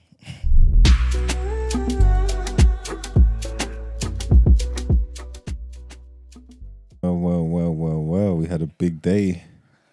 We had a big day yesterday. Esther, did you hear what was going on? Of course I did. What, my ears to the streets. What are you talking about? Right, it's the last 16 Champions League draw. This is big Faeces. business, baby girl. Not big girl. Well, let's get into this. The draw for the last 16 of the Champions League was done yesterday, and we have RB Leipzig versus Man City. The first leg's away. Well, Each thing you say, I want you to call it. call it. All right. Who's going through, or just the result? Because remember, it's two legs. Not the result. Who's going through? Okay, cool. So first match we got RB Leipzig versus Man City. I'm gonna call Man City to go through on that one. Then we got Club Brugge versus Benfica. I'm gonna go Benfica. Then we got the clash of the round: Liverpool versus Real Madrid.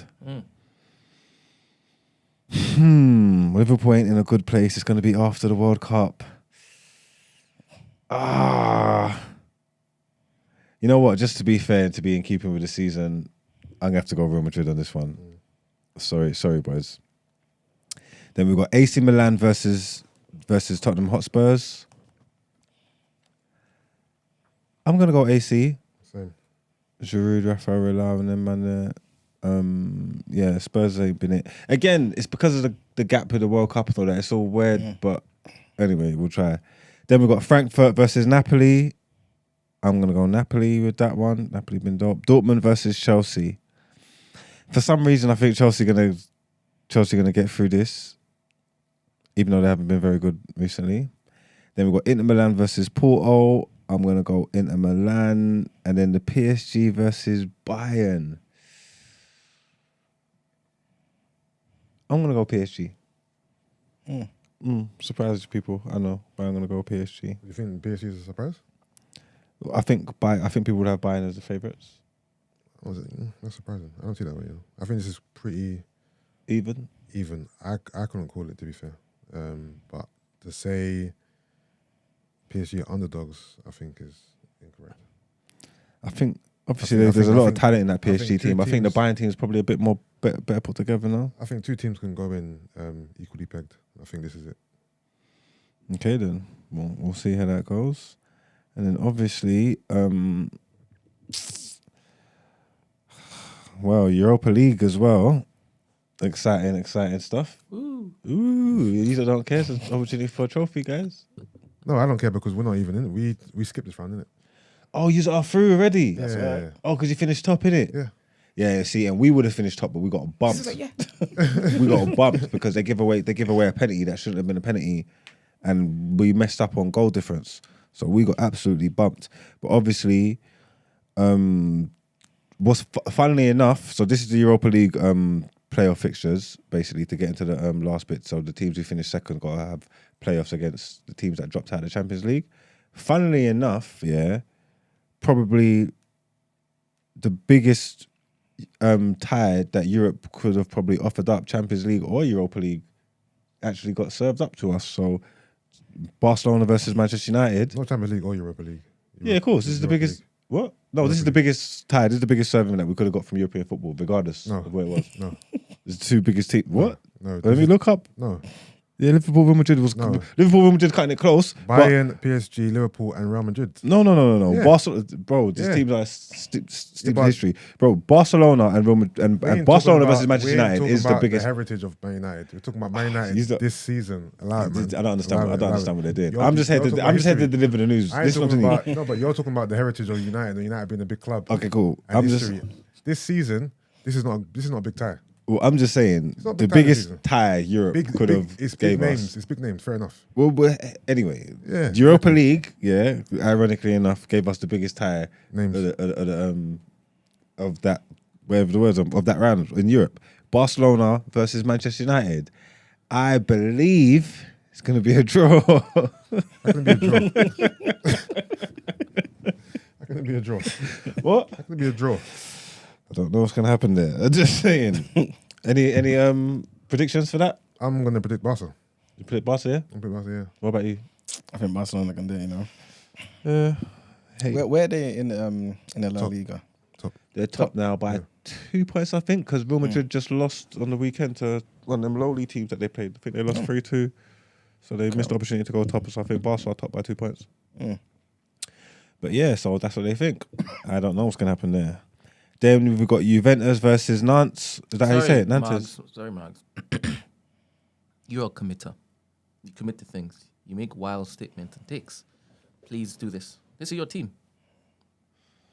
All right, cool. So Barcelona versus Manchester United. Manchester United are going to go through. Next we have Juventus versus Nantes. So how do you say that? Nantes? Nantes is called. I think it's not. No. Yeah, Nantes. No one cares about that. Then you got Sporting Lisbon versus Midgetland. It's midget land. It's understandable. even say to that be anymore, fair. No, I'm not. It's a that- place. Sorry, how do you say it? Sorry. Oh, I was gonna say you have to say little people now. Ain't it Midgetland? No. Oh, Midgetland. Huh? Midget land. Midgetland. I thought you were cussing them. So I was like, no, Margs, like it's little people. No. My The bad. place. Swashing again. Never mind, I'm taking it out again. I thought that's how you pronounce it. Sorry if I offended anybody. It's a midget land. Then we have Shakhtar Donetsk versus Rennes. This is really bad. Europa League is so dry, bruv. 'Cause I don't care about none of these games apart from the Barcelona Man United game. Yeah, but 2 top teams. Names. Then you got. But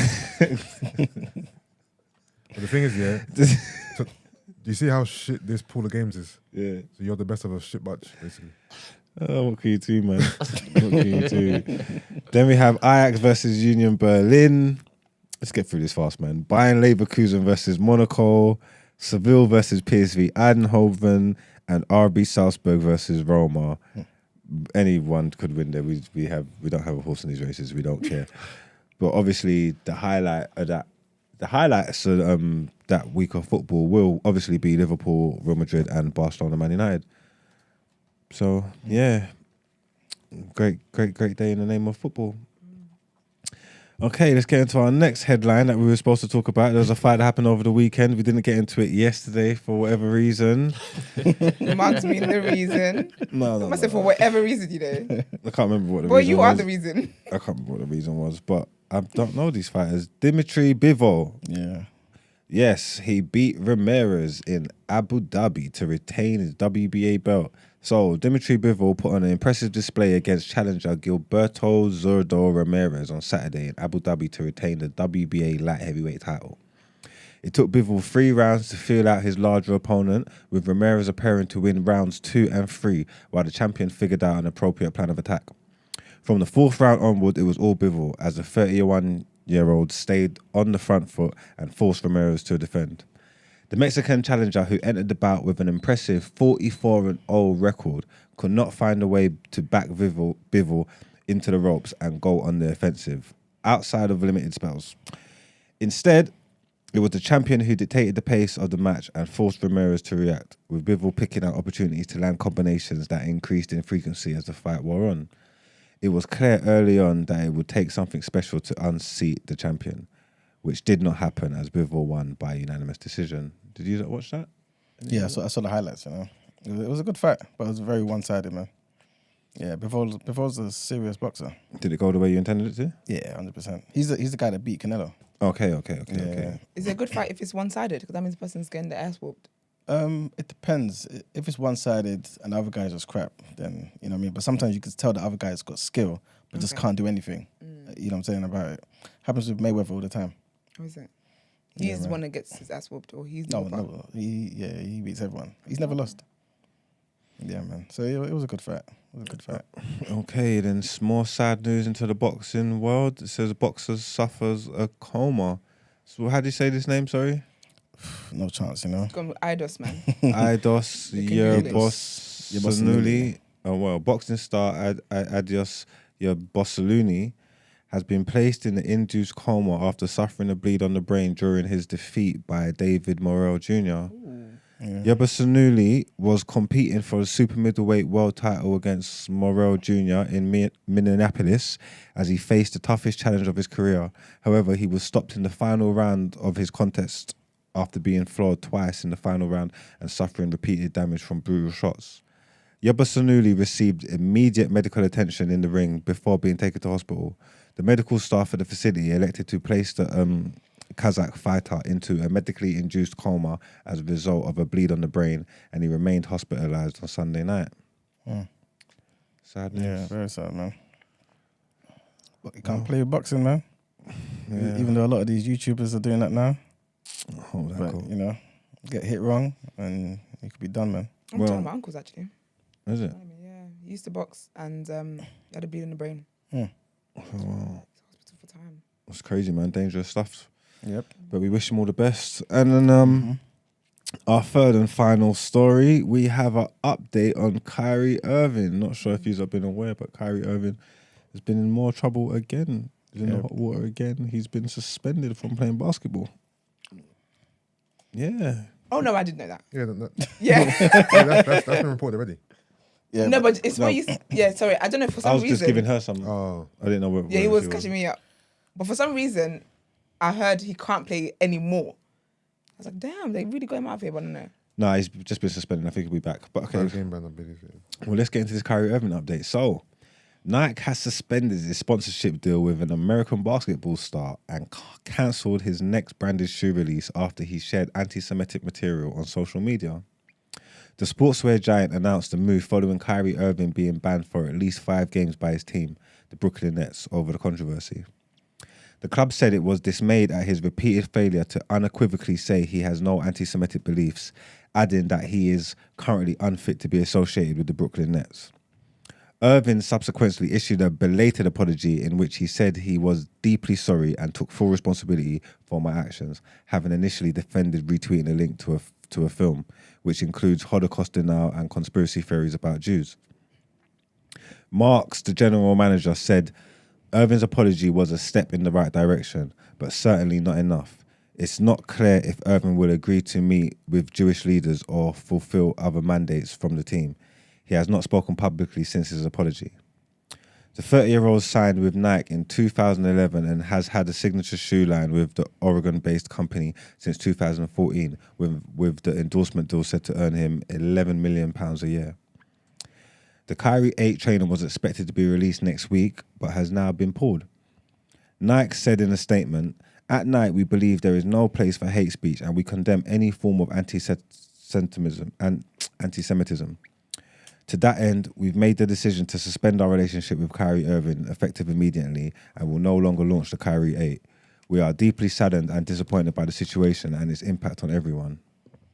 Well, so like, Do you think, oh, Yeah, Is it a case in- of they're not releasing the Kyrie 8, and after a period of time they're back with him, or he's just done with Nike completely? Like, even his past catalogue, they're gonna. Well, at first they said suspended. For the fact that they're saying they're no longer launching the Kyrie 8 means that they don't plan to go back to it at a later date.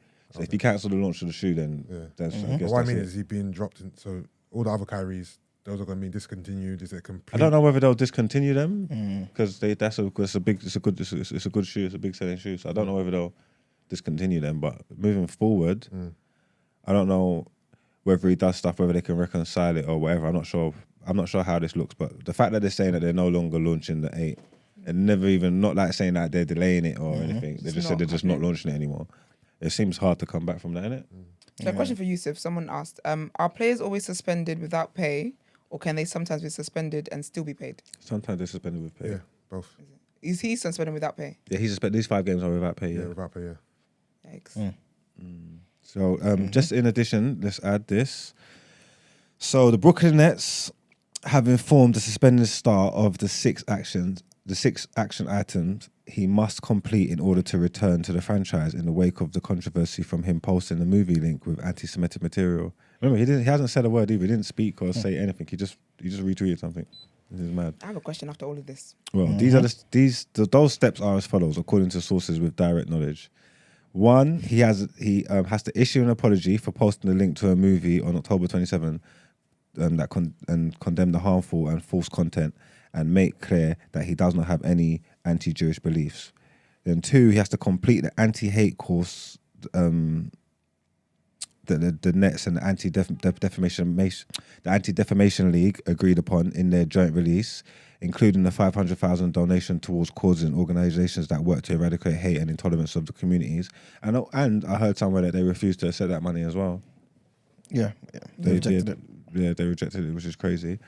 He has to complete a sensitivity training created by the Brooklyn Nets. That's the 3rd thing. The 4th thing is complete anti-Semitic and anti-hate training designed by the Nets as well.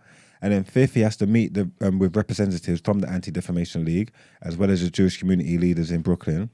And then 6, after completing those 5 steps, he has to meet with owner Joe Tsai and lead franchise officials and demonstrate lessons learned and that the gravity of the harm caused in the situation is understood and provide assurances that this type of behaviour will never be repeated.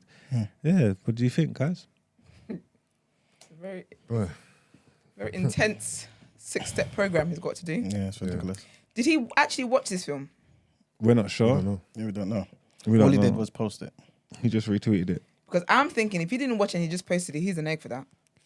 But why? I'm sure he. Because you wants can't, they're just on social media, like, people need to be responsible. You can't be retweeting stuff, reposting stuff if you yourself don't have the knowledge about what it is that you're reposting. Do you get what I mean? I believe that he did have knowledge. He did watch it, and Yeah, okay. essentially, I believe he believes in what he's watched. doing. He probably believes some of it, not all of it. Yeah, maybe not all of it. I can't speak to all the intricacies of what he believes, but when they asked him if he feels he's been anti-Semitic, he said, "How can I?" This is not verbatim, but I know who I am. Yeah. He said, "I'm a Semitic person. How can I be?" He's implying, how can I be anti-Semitic if I'm Jewish? I've seen Or if I'm Semitic. Yeah, if I'm Semitic, yeah.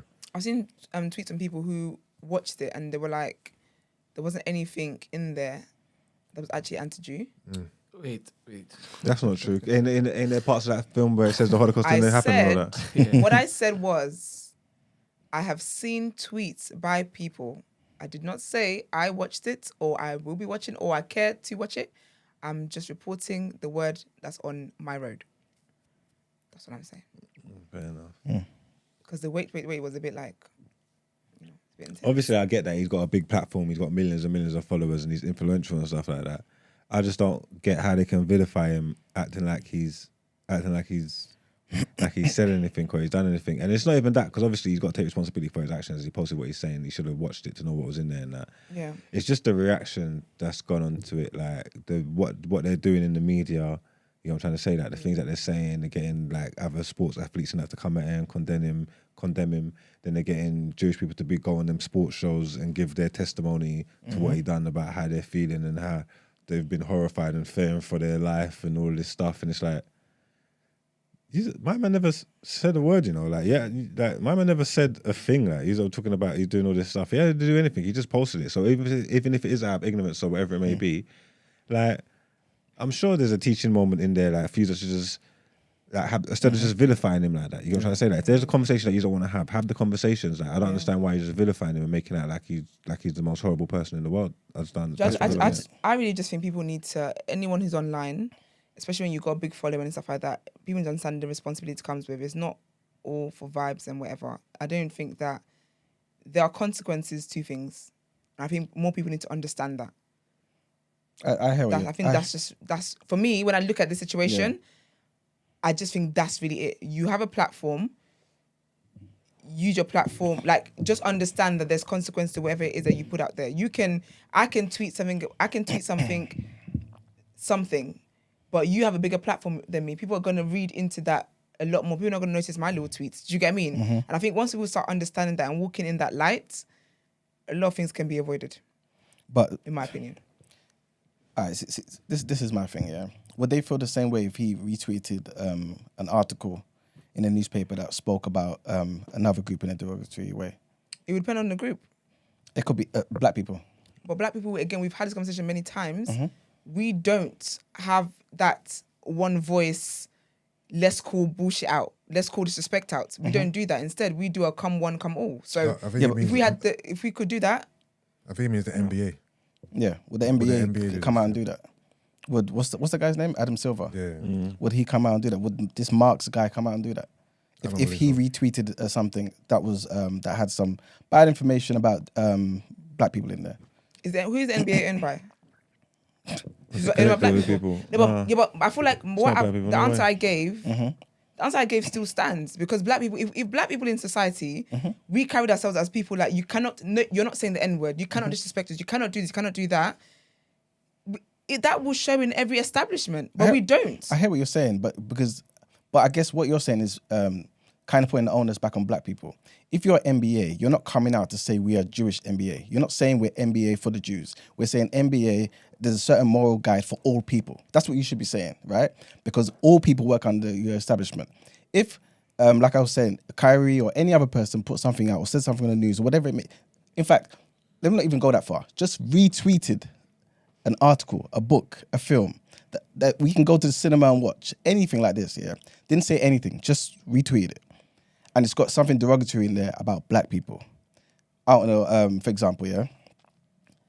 Are we expecting the NBA to come out and reprimand that particular basketball player? Do you believe that black people have we've set that standard for NBA to feel like they can back us? No. So why would they speak out then? Because you're here as an organization trying to say this particular person who's on this organization has broken something that your organization doesn't agree with.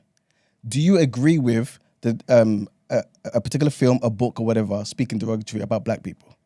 You see what I'm saying? That's the way I'm seeing it. When it comes to him talking about Jewish people, which he didn't even do, I'm even having to create a hypothetical here, but this happened in real life.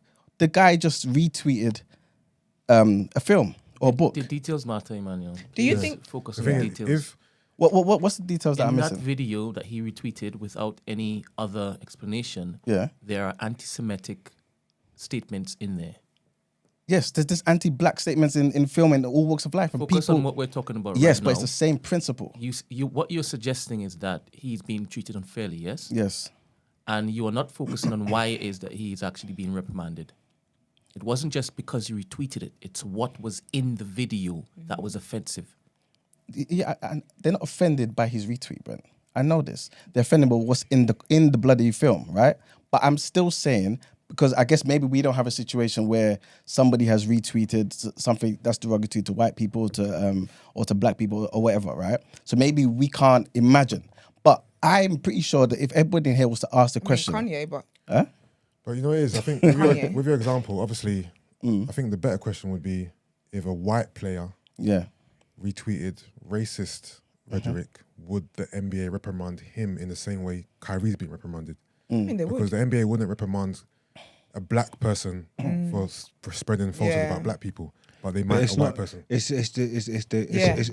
If it was different for them to be a white person with racist rhetoric and stuff like that, it's going to be directly racist things. This stuff's challenging that stuff that already exists. So he might not believe all of it. There's stuff in there that might be sense. You know what I'm trying to say? We're talking about Hebrews and black people. There's stuff in there that he might actually believe that might be sense. But then there's stuff in there that could be seen as anti-Semitic and stuff in there that's nonsense, innit? Yeah. So when you watch something, it's for you to decide to take the sense from the nonsense and you to decide what you believe and what you don't believe. I can understand it can still be harmful. You put these beliefs out into the world, but it's not like it's saying this, that. It's just challenging certain beliefs and it's just information there for people to think. He should be allowed to look at that information just like everybody else. It's just like it's there, it's open. If it was like a white person, because the language is different. Them doing that racist stuff to different races will be openly racism. I think with this anti-Semitism stuff, it's just like even just questioning certain things. It could be deemed as anti-Semitic. Yeah. So then that's what I'm trying to say. He's saying this is fair. It's unfair how he's being done because the video's not running around champions just saying this and this hate and rare. It's got information in it. Some of it's sense, some of it's nonsense. For granted. Yeah. I'm not saying it's wrong or right, but it's not just hate speech. No, I hear what you're saying, and I'm on you guys' side. I think he's been treated a certain way, but I'm just thinking from their perspective and. This piece of media had anti-Semitic material in it.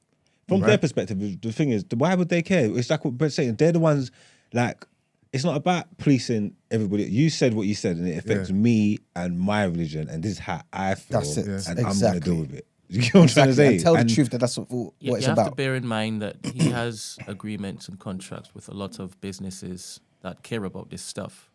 As Esther said, if you have a massive platform, if you represent a particular business, whether it's an advocate or I would just hype, you can't just do anything that damages that contract. Yeah, fact. Do you understand? Yeah, And it's yeah, as yeah. simple as that. Yeah. That's true. Because the thing is, That's honestly that's So him really retweeting this year is damaging the contract with Nike. hear me out, right? So 100%. even in our contracts, we've got It is. stuff that cannot bounce back. Emmanuel, like everyone's saying, oh, he didn't say anything, he just tweeted it, right? If you see something on your timeline and you retweet it, you repost it, whatever, what is that? That's saying endorsement. that It's a cosign. It's an endorsement. It's a cosign. I don't think so. It's me saying, watch this. No, it's not. But why- Because you but quote why- tweet and say, watch this. Wait. Why would you say watch this? Because like Mark said, there's something in there that you can watch and benefit from.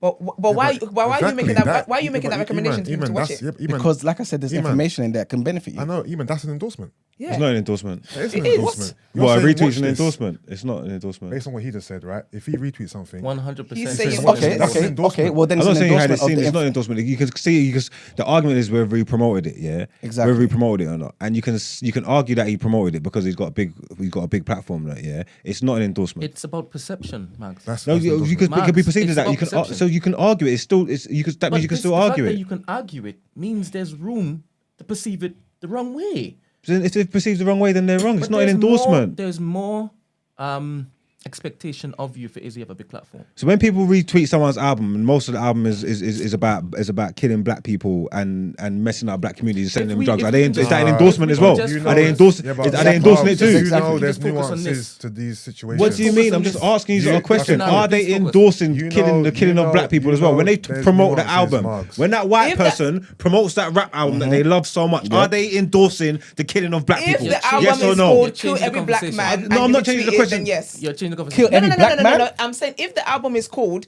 "Kill Every Black Man" and you retweet it, you The are film endorsing wasn't us, called. yes. Thank See, you. this is not fair. At See, this all, is. at I'm all. asking. Look, Wait, let's if no, someone likes someone's we can't music, stray yeah. away from the details, please. All right, We cannot cool. stray. But if Remember, someone likes Trump someone's music, got yeah? removed from Twitter because he broke the rules. Yes. If someone likes someone's music, drill music, I don't know, whose album, I don't know, one of them Chicago drill rappers, someone is a demon, King Von, R.I.P. whatever. If a white person retweets that album, that link saying go and buy this album, are they promoting and endorsing the killing of black people?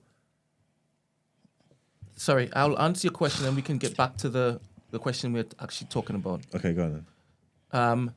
No, it's not seen as promoting the killing of black people, but then again, it can be seen as promoting the killing of black people. Myself and Emmanuel had a conversation, I think it was yesterday, and Emmanuel said, correct me if I'm wrong, Emmanuel, your problem with some of these labels is that they basically endorse or promote or highlight or champion music that is detrimental to the black community. Is that correct?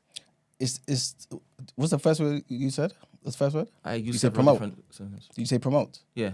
My issue is, for example, that is the main thing that's pushed to the forefront. Yes. It creates a world where the incentive is to talk about those Yes. particular things Yeah, yeah. for material gain. Yes. All right. Now I just wanted to add more to Yeah, it. yeah, cool. That's All right, fine. go on. But this speaks to the fact, Margs, I'm speaking to you. Sorry, go on. It speaks to the fact that you can basically put something out there without saying, this is what I'm doing.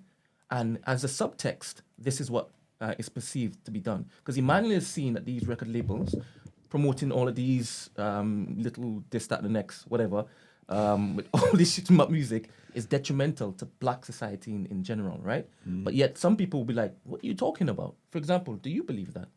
That what? That promoting the music is detrimental to black That society? type of music.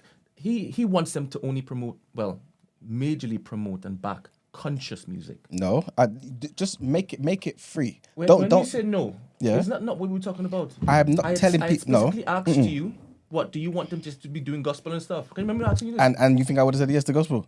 No. Esther was also in this room. It was three of us, so I don't want to be seem to be talking nonsense. Okay. What you were implying is that you prefer them actually promote conscious music and not that degradation of music that they Okay. be pushing. Well, if that's the case, let me make No, it clear. don't say. I'm asking if that's what it is that you told me. I don't think that's what I said to you because I don't even believe that. Like I've always said, I think people should be free to do certain things. My issue is though with that freedom that these people are, who are not part of our community, right? These people are pushing a particular part of our community that is negative, which further perpetuates the negativity within our community. If you pushed it just as much as conscious music, then okay. If you push it just as much as gospel, okay. But if you can create an environment where a particular person who has a passion for music doesn't even want to talk about the things he or she is passionate about, right? Rather, let me speak about killing and drugs because that's the way I'm going to get known. I'm going to get notoriety. I'm going to get more streams. I'm going to get more money. That's an issue to me. All right, thank you. Back to your point, Marks, right? If you have a platform and if you have agreements with companies, you know, sometimes in the bio you say my retweets or whatever is not an endorsement of whatever, right? There's a reason why people do that. Because anything, you represent a particular company if it is that you're aligned with it. And that's why it is that they remove certain deals from you when it is that you break those things because it affects them. People on social media at them immediately and be like, hey, is this what you also agree with? Yeah. And they be like, no, sorry. You basically broken this particular contract. We're pulling it, right? So No. cooler. That's why people in the Bible, people always say my tweets are my own. Focus on my voice, right? Yeah. Don't Okay. lose track of what we're doing Yes. here. So Kyrie Irving, Still Stuart. massive platform, right? Obviously now his shoe deal is being pulled, unfortunately, cool. But he knows going in, anything that you do in a public sphere is on you and also on your company. That's perceived. That's how it's perceived. I don't think I'm telling you anything that's alien or foreign to you. This No, ain't it. he would have to learn, but I don't think even if whether he watched it or whether he didn't, I don't think he like what you're trying to say. Like, there's information in that film or in that book. Do you know what I'm trying to say? Like, and some of it's wrong, some of it's right. But if he thinks that there's information there, I don't think him watching it and putting it out there and saying, "Yo, there's some information that you might feel useful." He's looking at. But he didn't specify anything, No, though. but That's the but I'm saying. responsibility you should have. I'm saying he's not. I don't think he's not. You But he's can't not just looking at it as blindly just- anti-Semitic. He's not saying this is hate speech. I don't think he's realised what was. He didn't know that was going to happen because I'm not telling you to go and do anything. I'm telling you to watch this film that exists. Did he further give clarity? Well, afterwards, After the backlash, did he give clarity?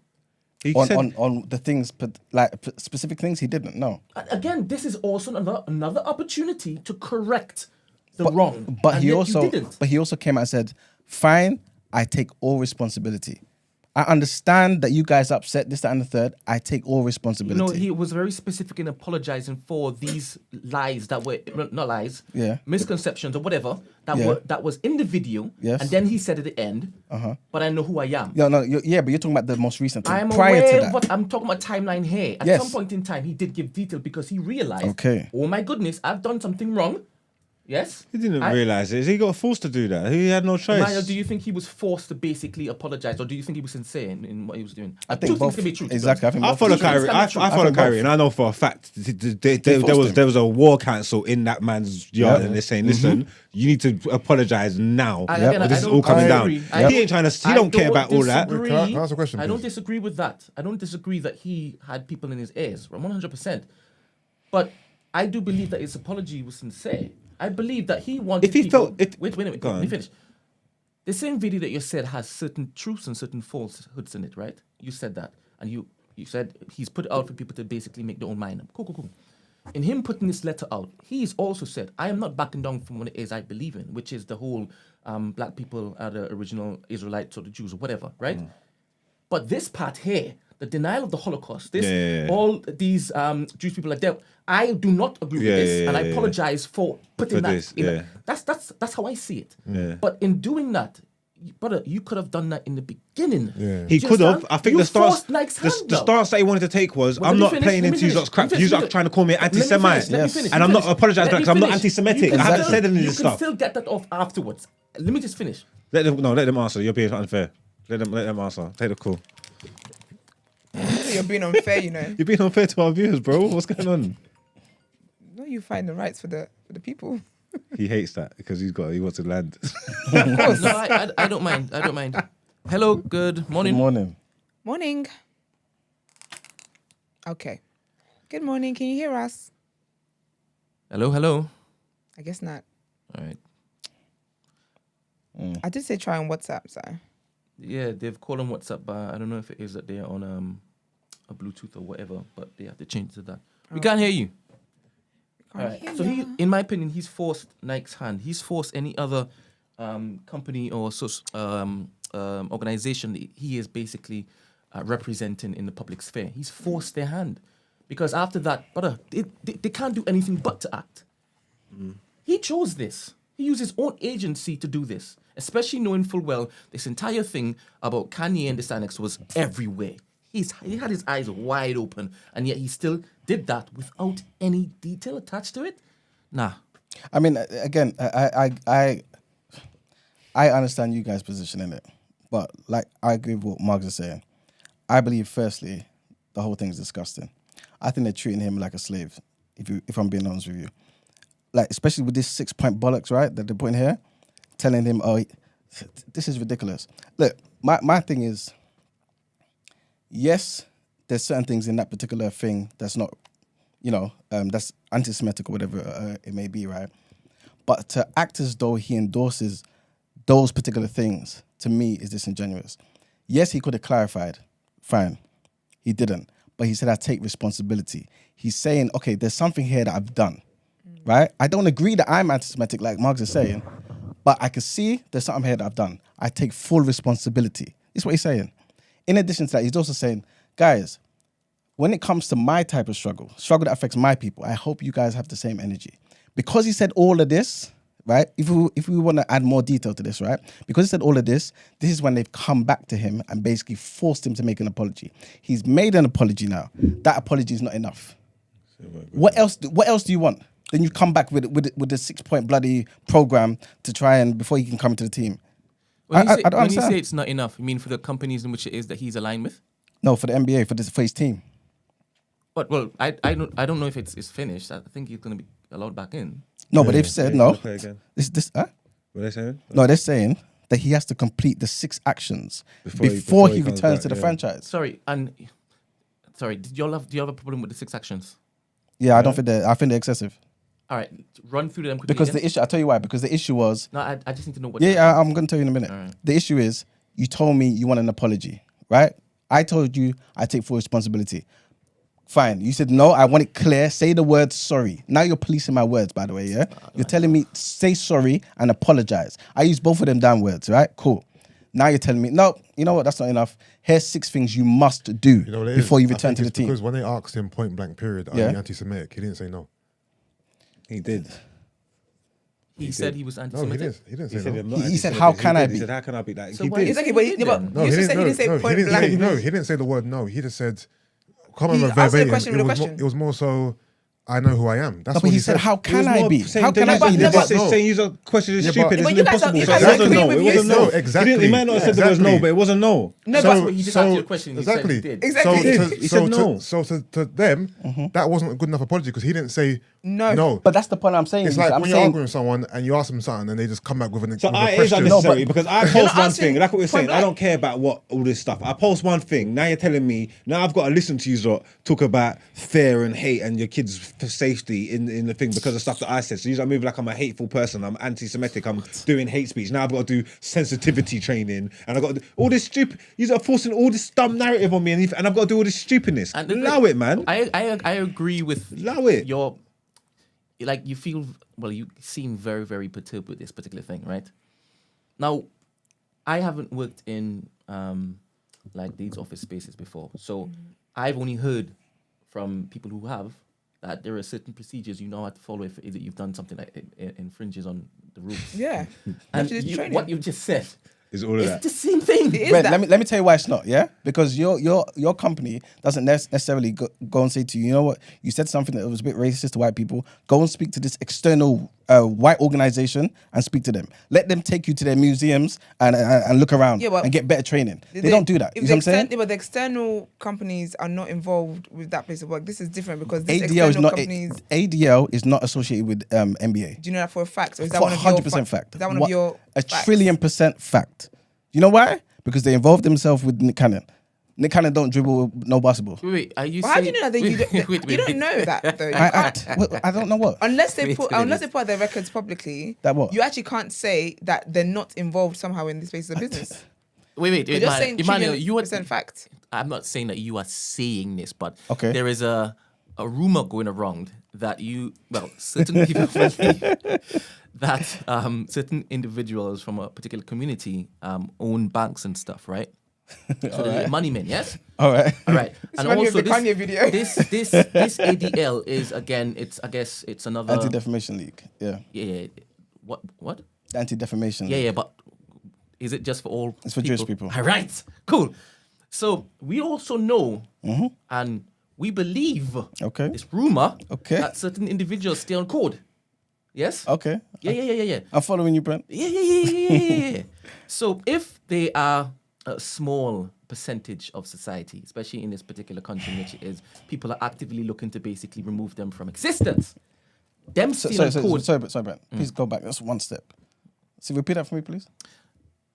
Jews in America, Yeah. one of the smallest demographics, right? Mm-hmm. Yes. And they don't want to have or give power to people to remove them, yes? From existence. They said never again, yes? Yeah. Yeah. You understand that, yes? So you with me? I understand. Yeah, go.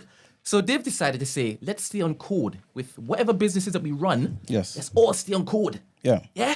Yeah. And this NBA, Mm-hmm. you're telling me none of them are basically involved, the teams, Yeah. the owners, Yeah. with any of these community members? When you say involved, what do you mean? Well, we've just talked about like a code. I'm basically saying to you. You said that ADL is not connected to NBA at all. That's what you Alright, said. I'm- And you I'm- know this for fact. Listen, Hashtag listen. facts. Yeah, hashtag facts. I'm telling you this, right? They are involved with the NBA, right? Like I am involved in bloody another black business out there. Eat of Eden, the vegan restaurant in Brixton. I don't and know. Clapham. You're saying that they're just I'm telling you, consumers. huh? You're saying they're No, just consumers. I'm saying what we have in common is that no, listen.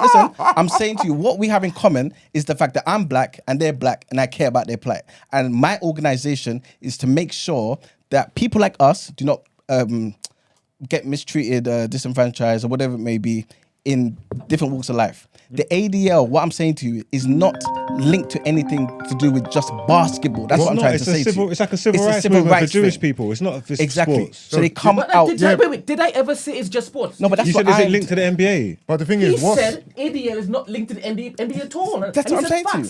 Yeah, but that's yes. That doesn't make it. Yeah, but to me, what- that where is he getting his facts from? How does he know that they're not basically? No, but I know about the ADL. This They ain't my don't first time I have heard about the certain ADL. policies where people make partnerships all the time. That's what I'm saying. It's a That's partnership. all It's the an external bloody time. company. This is important. I don't get. You lot are mixing what I'm trying to say. Like, if you're asking me, No, but no, wait, you go on. said, yeah, when I Yeah. said that we don't know that they're not involved, you said facts, trillion percent that Yes. they're not involved because they get themselves involved with certain things. And I'm saying, unless Exactly. they open their books, Yeah. you cannot say that they're not involved. Okay, so basically, in the off chance that 0.00% chance, 0.1%, Is that they may be involved. It's Okay, not fine, 0. I can understand that. But if you're trying to say to me, I want you to understand something here. They work to help push the safety and all this positive stuff for Jewish people. What I'm trying to say to you is they are not linked directly to the NBA. If there's an arm of the the NBA, right, that is, for example, needs some Jewish assistance training, this and the third, maybe they thingy. But in terms of link to the NBA in that type of industry, in that type of thingy, that's what I'm saying. They're not linked to. Are they linked to other organizations? Maybe I'm lost here. Yeah, sorry. Yeah. But what's the importance of whether or not they're linked or not? This is what I'm getting to. So the point is, it's excessive. That's what I'm trying to say to you. If it is that I've offended this NBA organization, this team, then deal with it with the team and the organization. You don't need to be telling me to go and speak to ADL. ADL don't need to come and get me and take me to Holocaust museums and give me training on this, that, and the third. I understand the pain and the frustration of Jewish people. I 100% do. Never again. It happened to my ancestors, so I understand pain. You know what I'm saying? But what I'm trying to say to you is, if this man who retweeted something didn't go around. Sorry, caller, give me caller, 1 second, darling. didn't go around saying certain things, right? As far as I'm concerned, like you guys have said, I don't think this guy's a hateful guy. I really don't believe that's the case. I believe he had an issue because people were trying to force him to say things.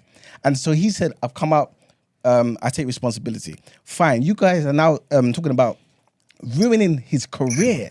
So he said, okay, fine. For the particular things in that movie that caused you guys distress, I am sorry. I apologize. He said both words, right? Cool. After that, the sorry wasn't good enough. The 500K that he gave before wasn't good enough. But guess what's happening now in the 6-point program? The 500K, bring it back. And the apology. Now you're telling me complete sensitivity training created by the Nets, right? Then you're saying I have to meet with the Anti-Defamation League. You're saying I have to meet with representatives as well as leaders from the Jewish community as well. All of this stuff, it just seems like you just want to make an example of him. Can we let the caller go because we don't know what the caller's situation is. I'm sorry. Sorry, don't want to get you fired or anything. Sorry. In case you're working. Hello, good morning. Hi. Morning, it's Proverbs. How are you? Good morning. Good morning. Morning. There's a couple of things I'd like to say. Personally, I think the film is on Amazon. The book is on Amazon.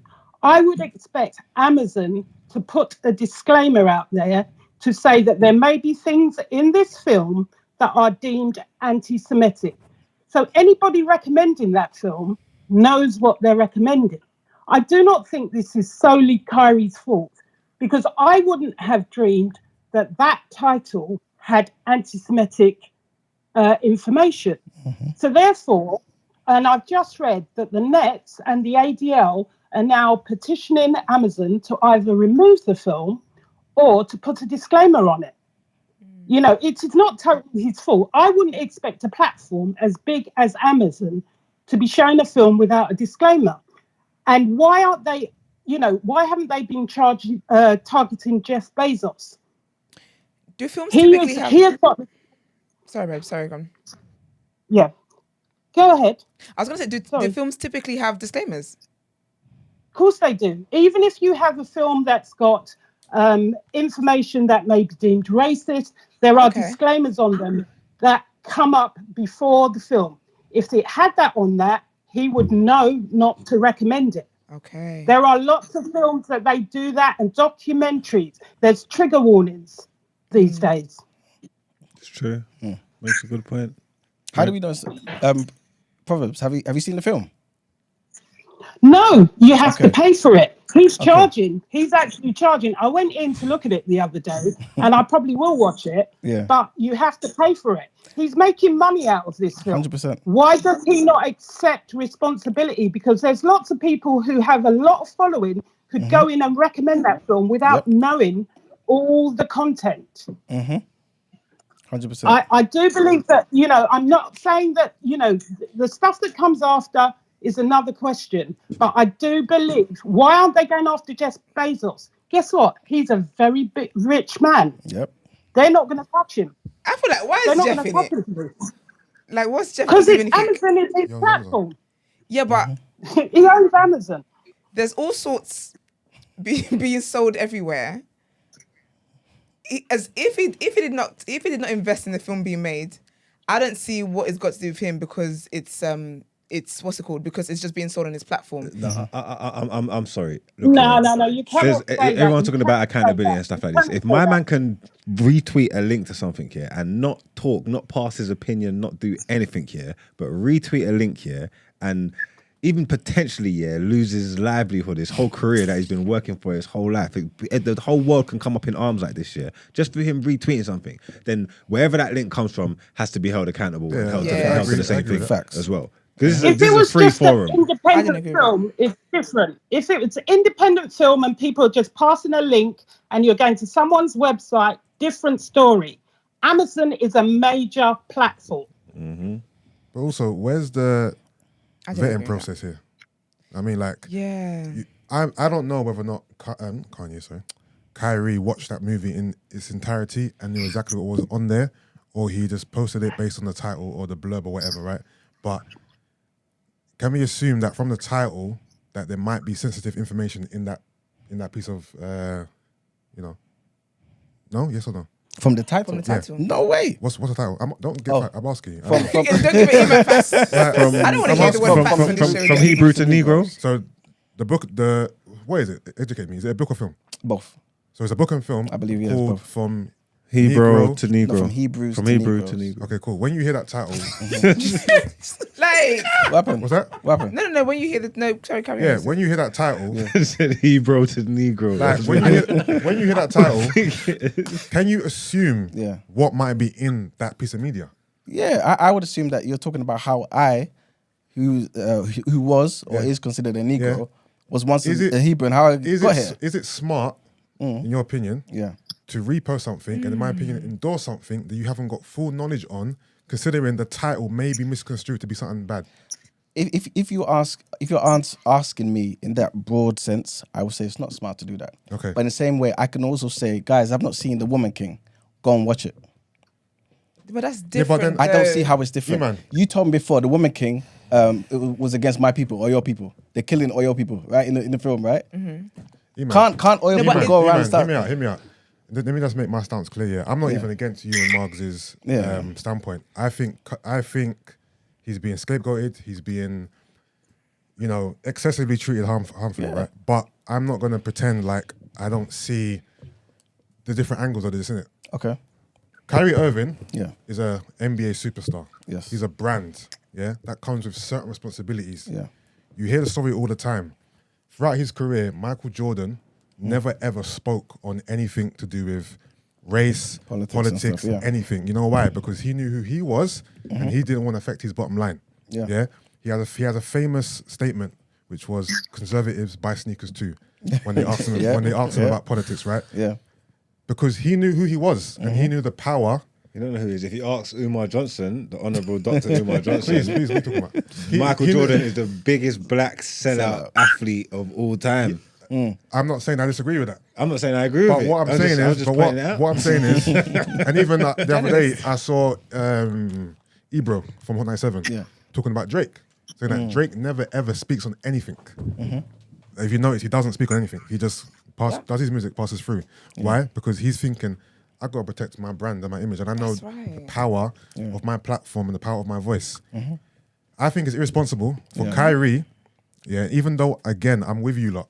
Like, I understand if this was flipped around and all the other nuances, other people wouldn't be treated the same as Kyrie. I get it. But what I'm saying is, he has a responsibility, right? He should know better than to just repost something like that without, and just assume he didn't know what was in it. Yeah. It's irresponsible, considering the title, and who's to say that he didn't watch the whole thing, and despite the fact that some of that media he didn't agree with, he still put it out anyway. I am on the belief that he has watched it. That's what I think. And he believed some of it and not all. Yeah. So in that case, it's irresponsible then to promote something that also contains things you don't agree with, because that's dangerous. Do you apply the same thing to books?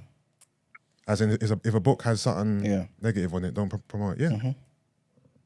I just think if people are just more responsible, people have to understand that when you have a platform, you have to be responsible about things that you retweet. I know that you guys don't think that retweeting something is a form of endorsement or saying that I agree with this. When the lands of social media, that's really what it is. I would never retweet something that, or even like it's piqued your interest.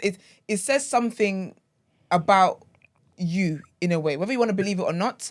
I'm telling you, this is how majority of people online think. If I see something on your timeline, the example of music, if I see music on your timeline, I'm going to think, okay, this is an area of interest for Mugs. So, okay, that's cool. So to say you're retweeting something, and even when you say watch this why? Yeah. Because again, it's an area of it's something that you think is interesting and what other people to check out. And this is the social media etiquette. And I think when you got a massive platform like that, I don't even have a massive platform. I'm still sensible about what it is that I do online. But when you got a massive platform like that, yes, he is being scapegoated. I do agree with it. It looks excessive, absolutely yes. However, he has to take accountability that he was less than smart for what he did. And that's what he did. But unfortunately, though, you don't get to dictate the consequences of your actions. But that is dictated. I get that. And but this is what he's suffering now. But the consequences of those actions were to apologize. I have. But the consequence of those actions was to give $500,000, and I have. Yet now you're telling me to do other stuff too. To me, that speaks of I own you. Behave yourself. That's what it sounds like to me. And that's what I have a problem with. Yeah, I think we all have an issue with that. That's all it is to me. You know what I'm saying? And again, I don't think it's necessarily fair. I get what you guys are saying about be responsible with what you're tweeting. Brent said the same thing to me about a few years ago. You know what I'm saying? I understand that same thing. But I feel like Marg said, with music, you don't have to say, guys, be careful. There's a lot of shoot up niggas in this particular album. Guys, I'm not endorsing that part. You don't say that. When it comes to books, talking about particular things, you don't say chapter 6 and 7, a bit somehow here. You don't say that. You just assume that the person likes the good in that particular thing. That's the reason why they put it on the social media. You know what it is. But when it comes to this, sorry, this is the last thing here. Yeah. If there was an artist from Chicago again talking about, look, I went to this Jewish part of town and I shot all the Jewish people in there. Yeah. That music is not coming out. Yeah. That's number one. Yeah. Number two, if it did come out and Kyrie or somebody else promoted that, that same music, that same punishment he's getting now, he would get again. So that lets me know someone's life is more important than another person's life. That's clear to me. That's what it seems to me. But also, Iman, you got to remember, right? Sorry, Proverbs. Can I just say something? Yeah, sorry. There's one thing I would say about music. Music has an advisory disclaimer on it. That's true. When you listen to it. I personally think that Amazon should apologize for not having a disclaimer on it, because everybody would know if there's a disclaimer on it that it has content that may or is anti-Semitic. Then anybody spreading that link knows what they're spreading. And there are a lot of films out there. If you go into films that have certain content, it actually says it. It gives you a trigger warning before you watch it. This is a major platform. They have the money to do this, and they should know better, as far as I'm concerned. It's not only because there's lots of people who could be spreading that link that are not Kyrie, that do not know that content is in there. Yeah.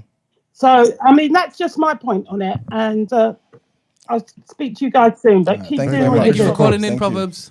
You see when No, he was what pulled... I was going to say was, I think, take into consideration who Kyrie is in it and his track record. I know we had a conversation about people's track record and whatever. So I believe if this was a LeBron James or it'll be taken. Oh God, it'll be taken a bit. It'll be taken a bit differently, right? I think so. I think so. If you've seen Kyrie's. What are we doing? Sorry, 1 second. No, So give us 1 finish, second. Yusuf. You've seen how Kyrie's changed throughout the years, isn't it? Right, in terms of his personal growth, development in his religion, spirituality, what he believes in, right? Yeah. So to me, this is kind of on brand for where he's going. I don't by on brand. I don't mean being anti-Semitic. Yeah, But of like, course. I just his mean interests. his interest. This is very on brand for Kyrie. So none of this surprises me, right? Do I believe he believes that blacks were the original Jews? I do believe that he believes that. My knowledge on anti-Semitism isn't. I have no knowledge. So all the stuff about the Holocaust you mentioned, do I believe that he believes none of that is true? I don't know what Kyrie Irving believes, but this is very on brand, right? So I believe the NBA have seen that. They've seen the last couple of years of Kyrie's career have been so topsy-turvy. Remember, he was out of the NBA because he didn't want to get vaccinated. He was a Which big... he was right. Fair enough. He was a big vaccination conspiracy theorist. Like this is his brand now, isn't it? Yeah. So I believe he's being treated not only for what they've seen he's done, but who he is and who they've shown him that he is. If LeBron has no history of any of this kind of stuff in it. Yeah. So if LeBron put out the book, if he tweeted the book, people won't automatically think, oh, LeBron's been anti-Semitic. Okay. I think They probably would have done the same thing, but LeBron would have told the line straight away. Yeah, is that he would I apologize think quick. I think LeBron would have got more grace and more understanding. LeBron, what did you mean by that? But with Kyrie, it's automatically he's been anti-Semitic because this is following in the path he's been stepping in. I hear what you're saying. I sorry, I forgot the callers here. Yeah, and I've put the link to the actual video on our community if you want to watch it. The 3 hours and 20 minutes. Oh no! Please, I'll be watching. What video? Video of what? The actual Hebrews to Negroes. the book that he media whatever the film. Hebrews to Negroes. You might be off mighty by tomorrow 3 morning. Boy. hours. Caller, are you still here? Yeah, I'm here, and you guys just don't let me talk. Hey, let me give you guys a perspective. All right, Shane Queen, Shane Sassy, there's a King. bit of sass there. Let me give you guys a perspective. Let's go. I'm calling from Bolivia in South America. All right. Okay. I'm going to give you a perspective from somebody that's lived in Canada and in Bolivia most of my life. Now, what you guys kind of fail to see here is that not necessarily they're focusing on Kyrie just because he's famous. Now, if it was me, somebody Joe Blow from wherever talking, saying nothing, they don't pay attention to me. I don't have a following. When you have a following, people pay attention. Yeah, more ears, more minds to help or maybe educate. Ah, man. Is he climbing the mountain? Yeah, the altitude. Man, The altitude. man was I think climbing it's Mount the Everest, bro. It's Man the was- reception. I'm Oh. guessing it's gonna connect soon. No, but just to piggyback on what Yeah. you're saying, we know that Kyrie's being scapegoated because he's No, a I don't know where he's celebrity. going with it. Yeah, you may. I don't know where Yeah. he's going with it. You know what I mean? Hopefully he Callers comes on the back. run. He's not rude. Hopefully he comes back. You guys have to.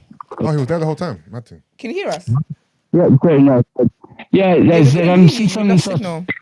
No, your line There's cut a off connection. about 40 seconds. Yeah, I'm calling from across. I'm calling from across the plain, right from South America. The reception is hard. So Okay. these people become famous. You have people listening to them. All of a sudden, their opinion matters to these people that are in power. Why? Because people are listening to people that have a different opinion, a varying opinion on it. Now, I'm a white guy, so just so you know. I've seen enough information to dictate that the original Jews were black, that they were Hebrew, that the Hebrews were black. It's showing way more than enough information to at least put that in there, that you cannot be denied. So what you guys have to understand is that when people are in power, they don't want to lose their power. Information is power, right? Information is power. It's more, like, you know how they say that the pen is mightier than the sword? Why? One sword could kill maybe 15, 20 people in battle. You sign a war declaration, you're killing millions in that declaration, right? So you guys have to understand, the people in charge don't want information out. Why do they focus on Kyrie Irving? Because he says that the earth is flat. And guess what, boys and girls? The earth is flat. Oh my Yeah, God. When you wait, start wait. looking into it, Don't. oh boys, no, give me a second. No, we're I letting was you making talk. sense We're of just the reacting right? in Lost the now. studio. No, We're letting you I know, talk. that's what I'm saying. We're- Thank you very much. Continue. This The reaction is common. Why? Because if you think about it, right, when your brain is lost in total misinformation, it's easy to fool the public. It's easy to show them parlor tricks. The magician says, "Look at my right hand," while his left hand steals from you. You have to understand one thing, all right? When we have no information, we cannot make a proper decision. We have no clarity on the decisions we make. If new information was thrusted into all of you, wouldn't your daily perspective change? You're like, whoa, wait a minute, I didn't know that. I didn't know this. I didn't know that. So when you guys, I'm going to hang up and I want you guys to discuss this. You guys have to understand that just by sitting there talking about it does nothing. What you guys have to do is actually get up off your seats and look for information. Look for this. Because if you look for the information about the original Jews, like even in the Bible, I heard somebody earlier talking about the gospel and this and that. In Revelations 14:15, okay, says it describes God, right, as a black man. Why? Because his skin was copper brass, as burnt in an oven, right? So think about that for a second. The Bible's describing a black guy. Why the fuck is this kid white? Sorry if I can swear. What black man has a white kid, right? You see what I'm saying? If the father's black, the kid's going to be black. If the father's white, the kid's going to be white. So if you think about it, the Bible describes a black man as God. What color is this kid going to be? Yeah. Right? Logic. No, don't worry. We're going to unpack this. We're going to unpack this once you go. We will. Tomorrow. Yeah, we will. You went. One last thing before I leave. One last thing before I leave. Okay? You guys like logic? Like 1 + 1 = 2, right? Yeah. Yeah? That's the way I work. The way I figured out the earth, the way we are is because logic. 1 + 1 = 2, right? I don't care how many people lined up behind me saying 1 + 1 = 3. Bullshit. I don't care. I'll laugh in all their faces. I don't care if they come at me. It doesn't matter. So, look at Kyrie Irving's logic. What does he say? He says that there's this flat. Now, boys and girls, you live in England. I live in Bolivia. All right. Did you know that whales can communicate from Brazil to Ireland? You know how many kilometers that is? That's like 4,000 clicks, 4,000 kilometers. They can talk to each other from that vast distances. Why? Because sound waves travels in lines. They talk to each other. Why? Because 70% of the earth is water. Water always finds its level. Bro, I'm tired, bro. How can the world be covered in water? Every water finds its level. You can go to the British Isles, go to any lake, go to any river, go to any ocean. Hey, sorry, what's your name? What's your name? My name is Hugo. Hugo. So you guys like Hugo? Hugo. Where in South America are you from? Bolivia. Bolivia. Hugo, big up yourself, man. There's too much to unpack here. You got to call in at the beginning of one of these shows so we can with the cleaner connection. So we can give this connection was Higgy. Yeah, we can give this the time it deserves. I'm in Bolivia. How did you find the show, please? I'm interested. They Sorry. still have Wi-Fi in Bolivia. Yeah. No? How did you find the show? Yeah, I was just going through lives. I was bored. I took my dogs out for walks. I have a huge cane corso. Corsos? I have a huge cane corso that I gotta walk every morning. So I was walking by. I'm like, I'm gonna call these guys, give them some info. Thanks for getting one more involved, time. man. Yeah, thank you for calling in. Look up Eric Dubé. Look up Eric Dubé. 200 proofs that the earth is flat. All my life, I've traveled from Canada to South America. Always flat, boys and girls. Airplanes fly flat and level over a horizontal plane. Guys and girls, wake up. All right, we'll wake it's up. time to wake up. You came in to preach already. Yeah? Say nothing, Hugo, man. Big up yourself. Never spoil it yourself. Break. Let's Thank go. you, Hugo. Go. Thank you, Hugo. Don't forget, Hugo's the truth. That was intense. We got religion. We got science. The comments here, you people. No, that Lobos comment sent me, boy. When I tell you, I could have passed out.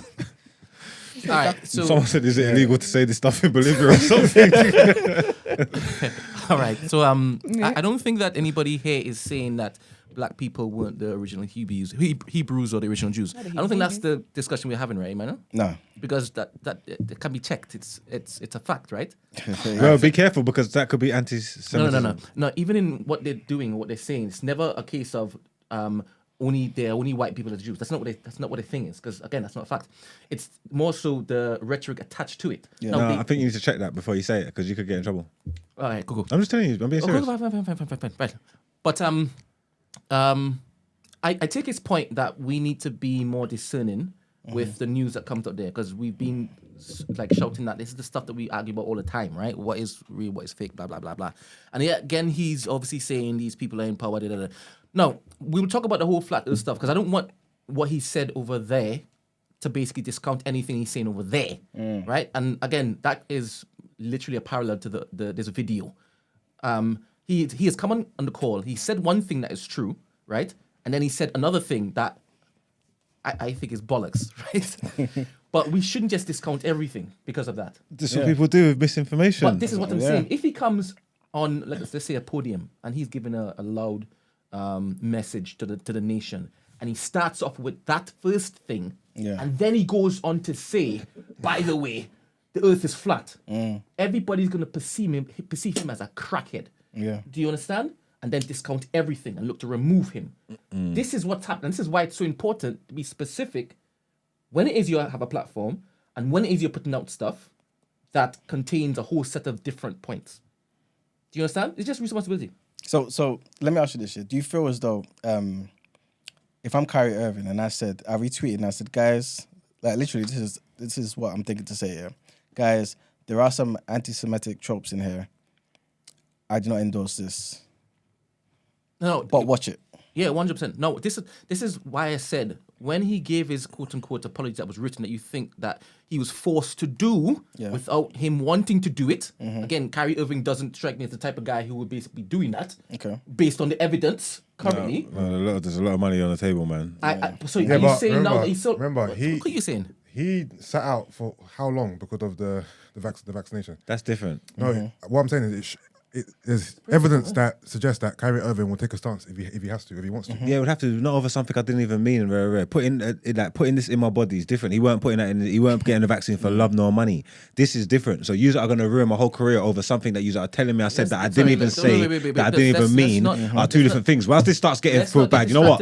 I can walk this back. I can walk this back. Get distracted again. Let's go back to Emmanuel's question. I do believe that he was sincere in that apology, and I don't think that he would put out something he doesn't want to basically stand by, right? That's the vibe I'm getting from Kyrie. So yes, if he had done that from the very beginning, or the second opportunity where he was pressed to basically explain himself, 100%, I don't think he would have gotten to where it's got to now. Okay. This is my belief. It may not be fact. That's an opinion. Well, I mean, obviously, we've been talking about this for a while. All I'm going to say is, I think, is that it's excessive. They treat him like a slave. And I believe also that they've done certain things to kind of set a precedent so that everybody kind of stays in line and behaves themselves, right? Should they behave themselves? Of course. If you're going to put something out there that's negative, you shouldn't do it anyway. You know what I'm saying? But personally, I think, again, without going around in circles again, Kyrie didn't believe that particular documentary. The focus of it was to be spouting anti-Semitic stuff. I think he believed there was some valuable information in there that gave him some self-esteem that could also benefit black people out there. You know what I'm saying?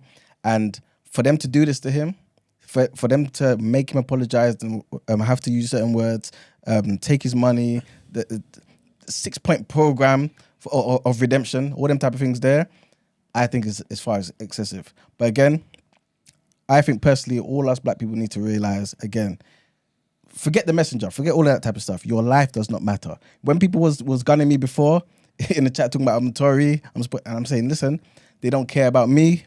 Please believe me, they don't care about you. We're all in the same boat. You know what I'm saying? Do you reckon Kyrie's upset about all the things he's losing?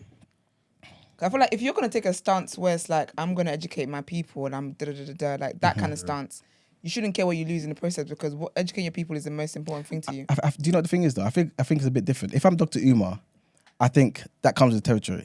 I don't think Kyrie thought he was doing anything outlandish. Yeah, I really don't think so. Yeah.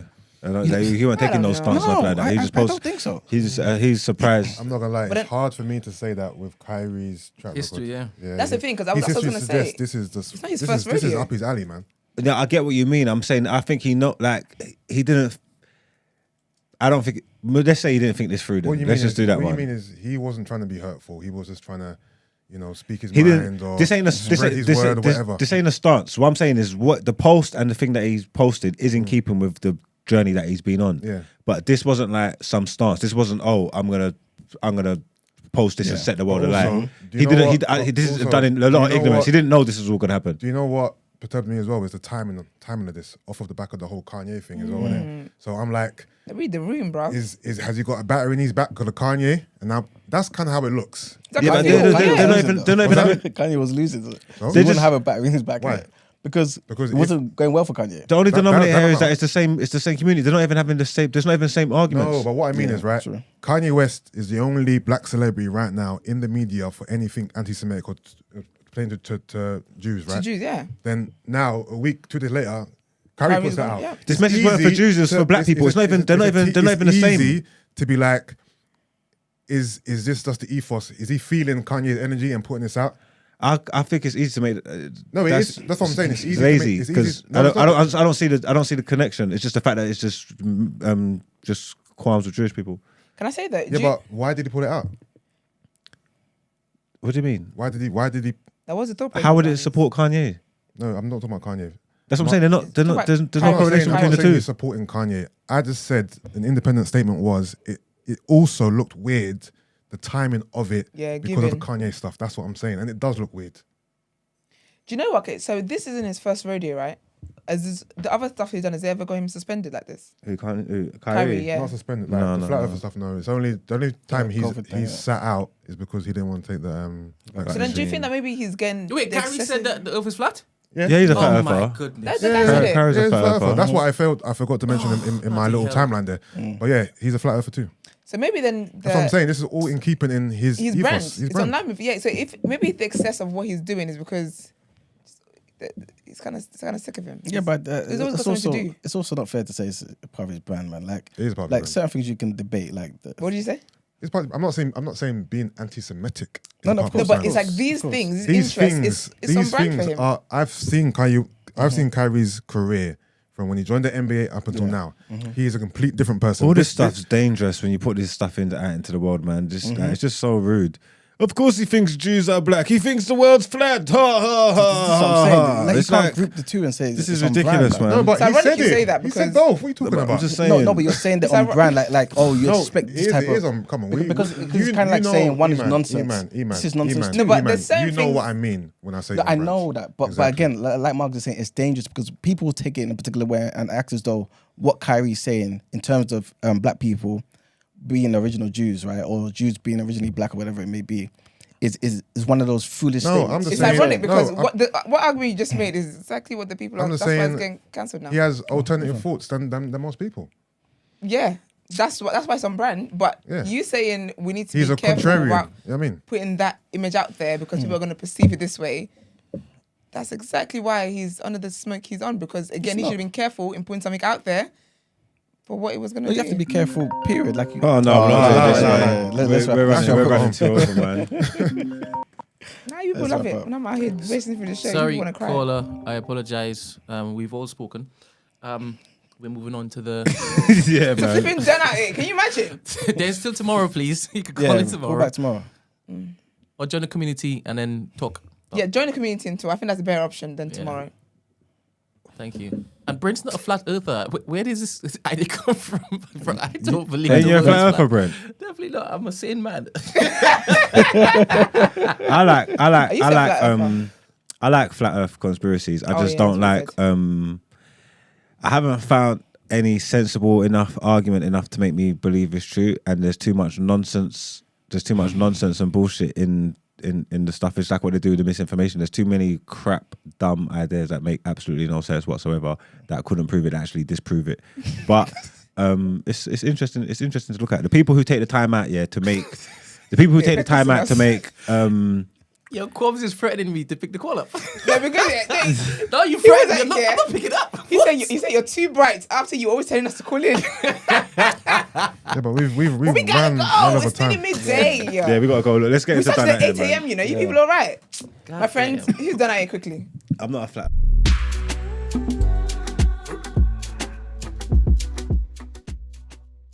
Bloody hell, what a day we've had. And that was here, a sports man. segment. That was the reaction, you know. Bruv. That was, You really reacted. that was cardio. See, that's why I didn't get into it yesterday.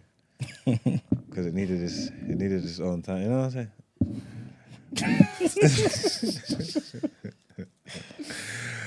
Who is today's victim of dear, done please. out here? Is the Andrew Tate thing long? You're gonna have to do that tomorrow, mate. No, I'm putting him on done out here. I don't even know the whole backstory. But today's victim of done out here is True Geordie. It's True Geordie. Because for being an Islamophobe, basically, is that, you know what I'm trying to say? We don't support Islamophobia. We don't support anything. Anti-Semitism, racism, none of that stuff. We don't support it. Basically, this man got into a little back and forth with Andrew Tate, True Geordie. He's a podcaster, content creator, whatever. I'm not sure how it started. Not sure how it escalated, or whatever. But I remember at one point Andrew Tate making the comment that he would fight True Geordie and KSI in one night or something like this. You get me? After they're going back and forth, he doesn't like him. True Geordie can't stand Andrew Tate. He thinks he's this, he thinks he's that. What's made his disdain for him grow even more is the fact that he's recently joined Islam. That's an issue for him, I'm guessing. You get what I'm trying to say? That because he's highlighted it. And in him talking about it, he made an unsavory joke about Muslim people blowing themselves up. Basically, he made reference to it. You get what I'm trying to say? And I think he even said something like, "Oh yeah, I'll fight Andrew Tate. I'll blow myself up." Wait, what did he say? I wish I had the quote here, but he made reference to him blowing himself up because my man just recently joined Islam. You get what I'm trying to say? So it's Islamophobic and is perpetuating harmful stereotypes to Muslims, the Muslim community. It's not good, and that's why he's done it here. He's been embroiled in a lot of controversy over the last couple of days, and I think karma's got him. This is not why he's done it here either, because we're not into kink shaming or slut shaming or any of these things over here, because we embrace all kinks. You're allowed to do what you want, but you know how Twitter get when they're going for you, when they want to cancel you. Anything So can go, man. he's made his Islamophobic statement. They've come for him. I think the Twitter detectives are going around looking for what they're looking for. They're trying to get him. They're trying to get his brand deals done. They're atting people. Look, you see, he's got to be responsible because they're atting everybody he's working with. Boy. Oh, what is this? You support this? You support that? I want to get it. I don't know. Somewhere in it, they've managed to find leaked DMs, personal messages from the man, where he's begging for things. You get me? And again, dying for it. Yeah, he's dying for it. And again, this is not why you're done it here. You're undone it here, because you're Islamophobe. What? Also, Sorry, I don't know what he's quickly, begging for. who said joined Islam? Was it you or was that what you read? oh, this is me. Sorry, what do you do? You don't join Islam. You convert to Islam. Same thing. You get what I'm trying to say? I'm sorry. I'm just saying. You know what I mean? You knew what I meant. Don't do this. Don't make a scene. Converted to Islam because he converted to Islam. He didn't join. He converted See how to easy Islam. that was Huh? for you. What? See how easy that was for you. I'm thinking about the new black. In bricks there. I'm thinking about the new black. It's No, different. but you see how easy it was to just correct. What Nah, you did if I was wrong? worth as much money as Kyrie, I would have said, "Shut up, I nigga." like how you just. Yeah. So again, I'll get into what they found in his leaked DMs, but that is not what this is about. This is not a platform for kink shaming. I'm just giving you the information because it's out there. He is there because he is Islamophobe, and because he's tried to put out some monetized pity party as an apology. Basically, he's put it on his YouTube. Yeah, he's monetized this video, this apology video. Yeah, he's gone and he's talking and he's trying to express remorse for the things he's done, the things he said, not taking any real accountability. Then in there, he's tried to talk about his relationship issues, talking about. And started to cry, talking about, I've been trying to find a gal for so long. And you know what, don't call me because I didn't watch it all in all. But there is stuff he's talking about being lonely. He's talking about relationships, about gal and thing. I'm guessing he's saying he can't find none, he's alone and that. Then he started talking about missing his mother. I'm guessing his mum passed away or something like that, which is sorry, we're sad about that. But It just wasn't an apology. I think you were just trying to make us feel sorry for you. Like I said, it's a monetized pity party. Honestly, like that's what it is. This guy's got the cheek to the end of the apology video. Yeah, he starts talking about his subscribers, talking about maybe we're gonna get to 3 million subscribers. I don't know if I'm a 3 million type of man. I want to watch this video. It sounds very entertaining. Listen, at the end, of this video, this is why I'll put you on done at because at the end of this video, it's 20 minutes, of an apology, where he's talking about can't find no gal, where he's talking about missing his mom. At the end of this apology video, he said, if you enjoyed the video, please Stop it. like and subscribe. He's an idiot, man. The man was crying. He's an idiot. The man was crying tears, like tears. He was crying like eye water. Like he said, if you enjoyed the video, please like and subscribe. You get me? Because they want to get. Oh man.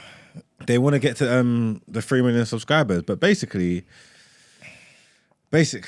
yeah. Anyway, so I was saying it's just karma. It was just funny because he said what he said. He said what he said to Andrew Tate. He was being rude. He offended a lot of people, and then in that offense, karma worked fast, and then they leaked some of his private material that conversations he's been having with females. He's got a passion for. Are we allowed to talk about this stuff? Passion for fashion. No, no passion. You're reporting the news, right? Got a passion for fashion. Well, it's out there in the world, isn't it? Yeah. Again, we're not kink shaming. I'm just giving you information that's out there in the world. Apparently, he likes to the use of sex toys, dildos.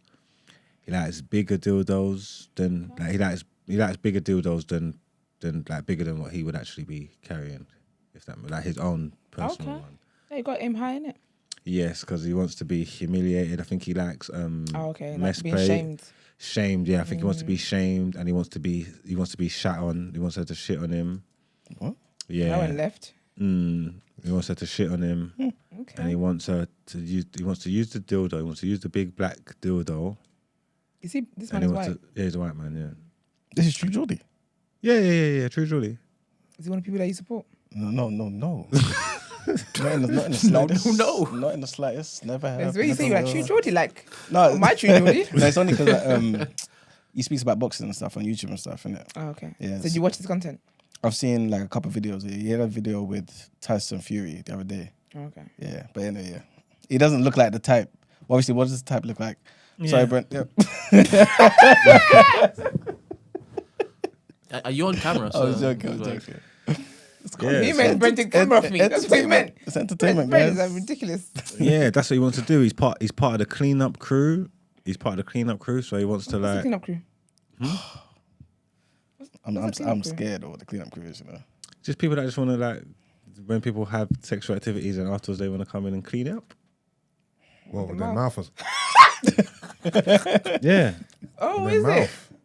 He wants to do lots of unsavory things. Again, we're not here to judge his sexual preferences. This is not what we're about. This is We'll never not. do that. No, I'm not judging. I'm This just is not- asking to I just want to clarify what clarify that means. information. You are not done out here because you want to use big black dildos on you and you wanted to shit on you. That is not why you're done out here, Are we- rude boy. Isn't I'm there not a gonna bit lie, of- bro. with There's the big certain back sexual deep- things I'm happy to shame, and shitting on you is disgusting. I'm sorry, I don't care. We're But not in the big business of black kick dildo shaming. is I don't care. not sitting right with me either. He's a white man. What's the big black dildo? That's fetishizing black men. I'm not for that either. I'm judging for that. Well, I just feel as a platform, Let's all just pick what we're judging for. For Well- shitting, I'm judging. I just think as a platform, yeah, and as our responsibilities, okay, we shouldn't be kink shaming anybody. Oh, I read my contract. I can kink shame big black dildos. I am shaming that to the death of me. I will have a meeting with who I need to have a meeting with. I'm shaming that. Well, you heard it here first, man. This is, this is what they're doing. That's what they've done. Again, I'm just reporting you the news. I'm just giving you information. I'm just showing you how quick karma works. I am mainly on this guy for being Islamophobic. And I think, yeah, obviously, I invite you to me, not me personally, but you know, maybe Yusuf invites you to just educate yourself.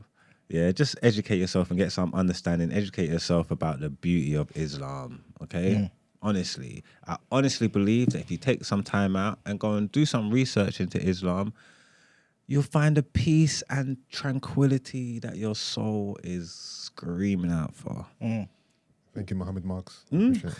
Hello? True, man. Come on, man. I'm sure you can go, any good bookshop will have a Quran in there, translated into English. So just go read before you start being so judgmental. And honestly, I think you'll find peace and light in your life. And with that being said, true Geordie, you are done out here, you Islamophobic piece of shit, man. Let's get into the outro.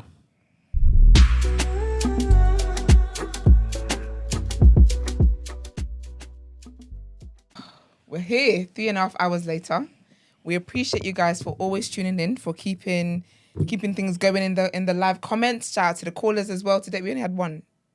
Well, no, we had two, Proverbs and our friend from Bolivia. Is it Trip Canada? Yes, Trip Canada. Yes. So I saw he was asking if this is a daily show. Yes, sir, it is a daily show. Guys, follow us on social media on our social media platforms. The day after TNB, Brent is back to posting his dailies with the interest. I can't wait to see today's one, boy. Yeah, for real, man. Today's one Got is a couple gonna of be messages done, yeah. crazy. But yeah, follow us on there, like, comment, and interact with us on there as well. Don't come off this video without liking it. Don't be a witch. If you would like to send voices and text in for asking for a friend, sis, what would you do?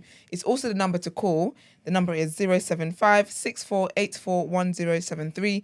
If you're out of the country, add a +44 to it, and then yeah, I think we'll put that up there. You can join the community as well, community.thenewblack.com. If you'd like to inquire about the show or feature on the show, email the team the day after at thenewblack.com. This has been a great one. Guys, we will see you tomorrow. See you tomorrow. Peace.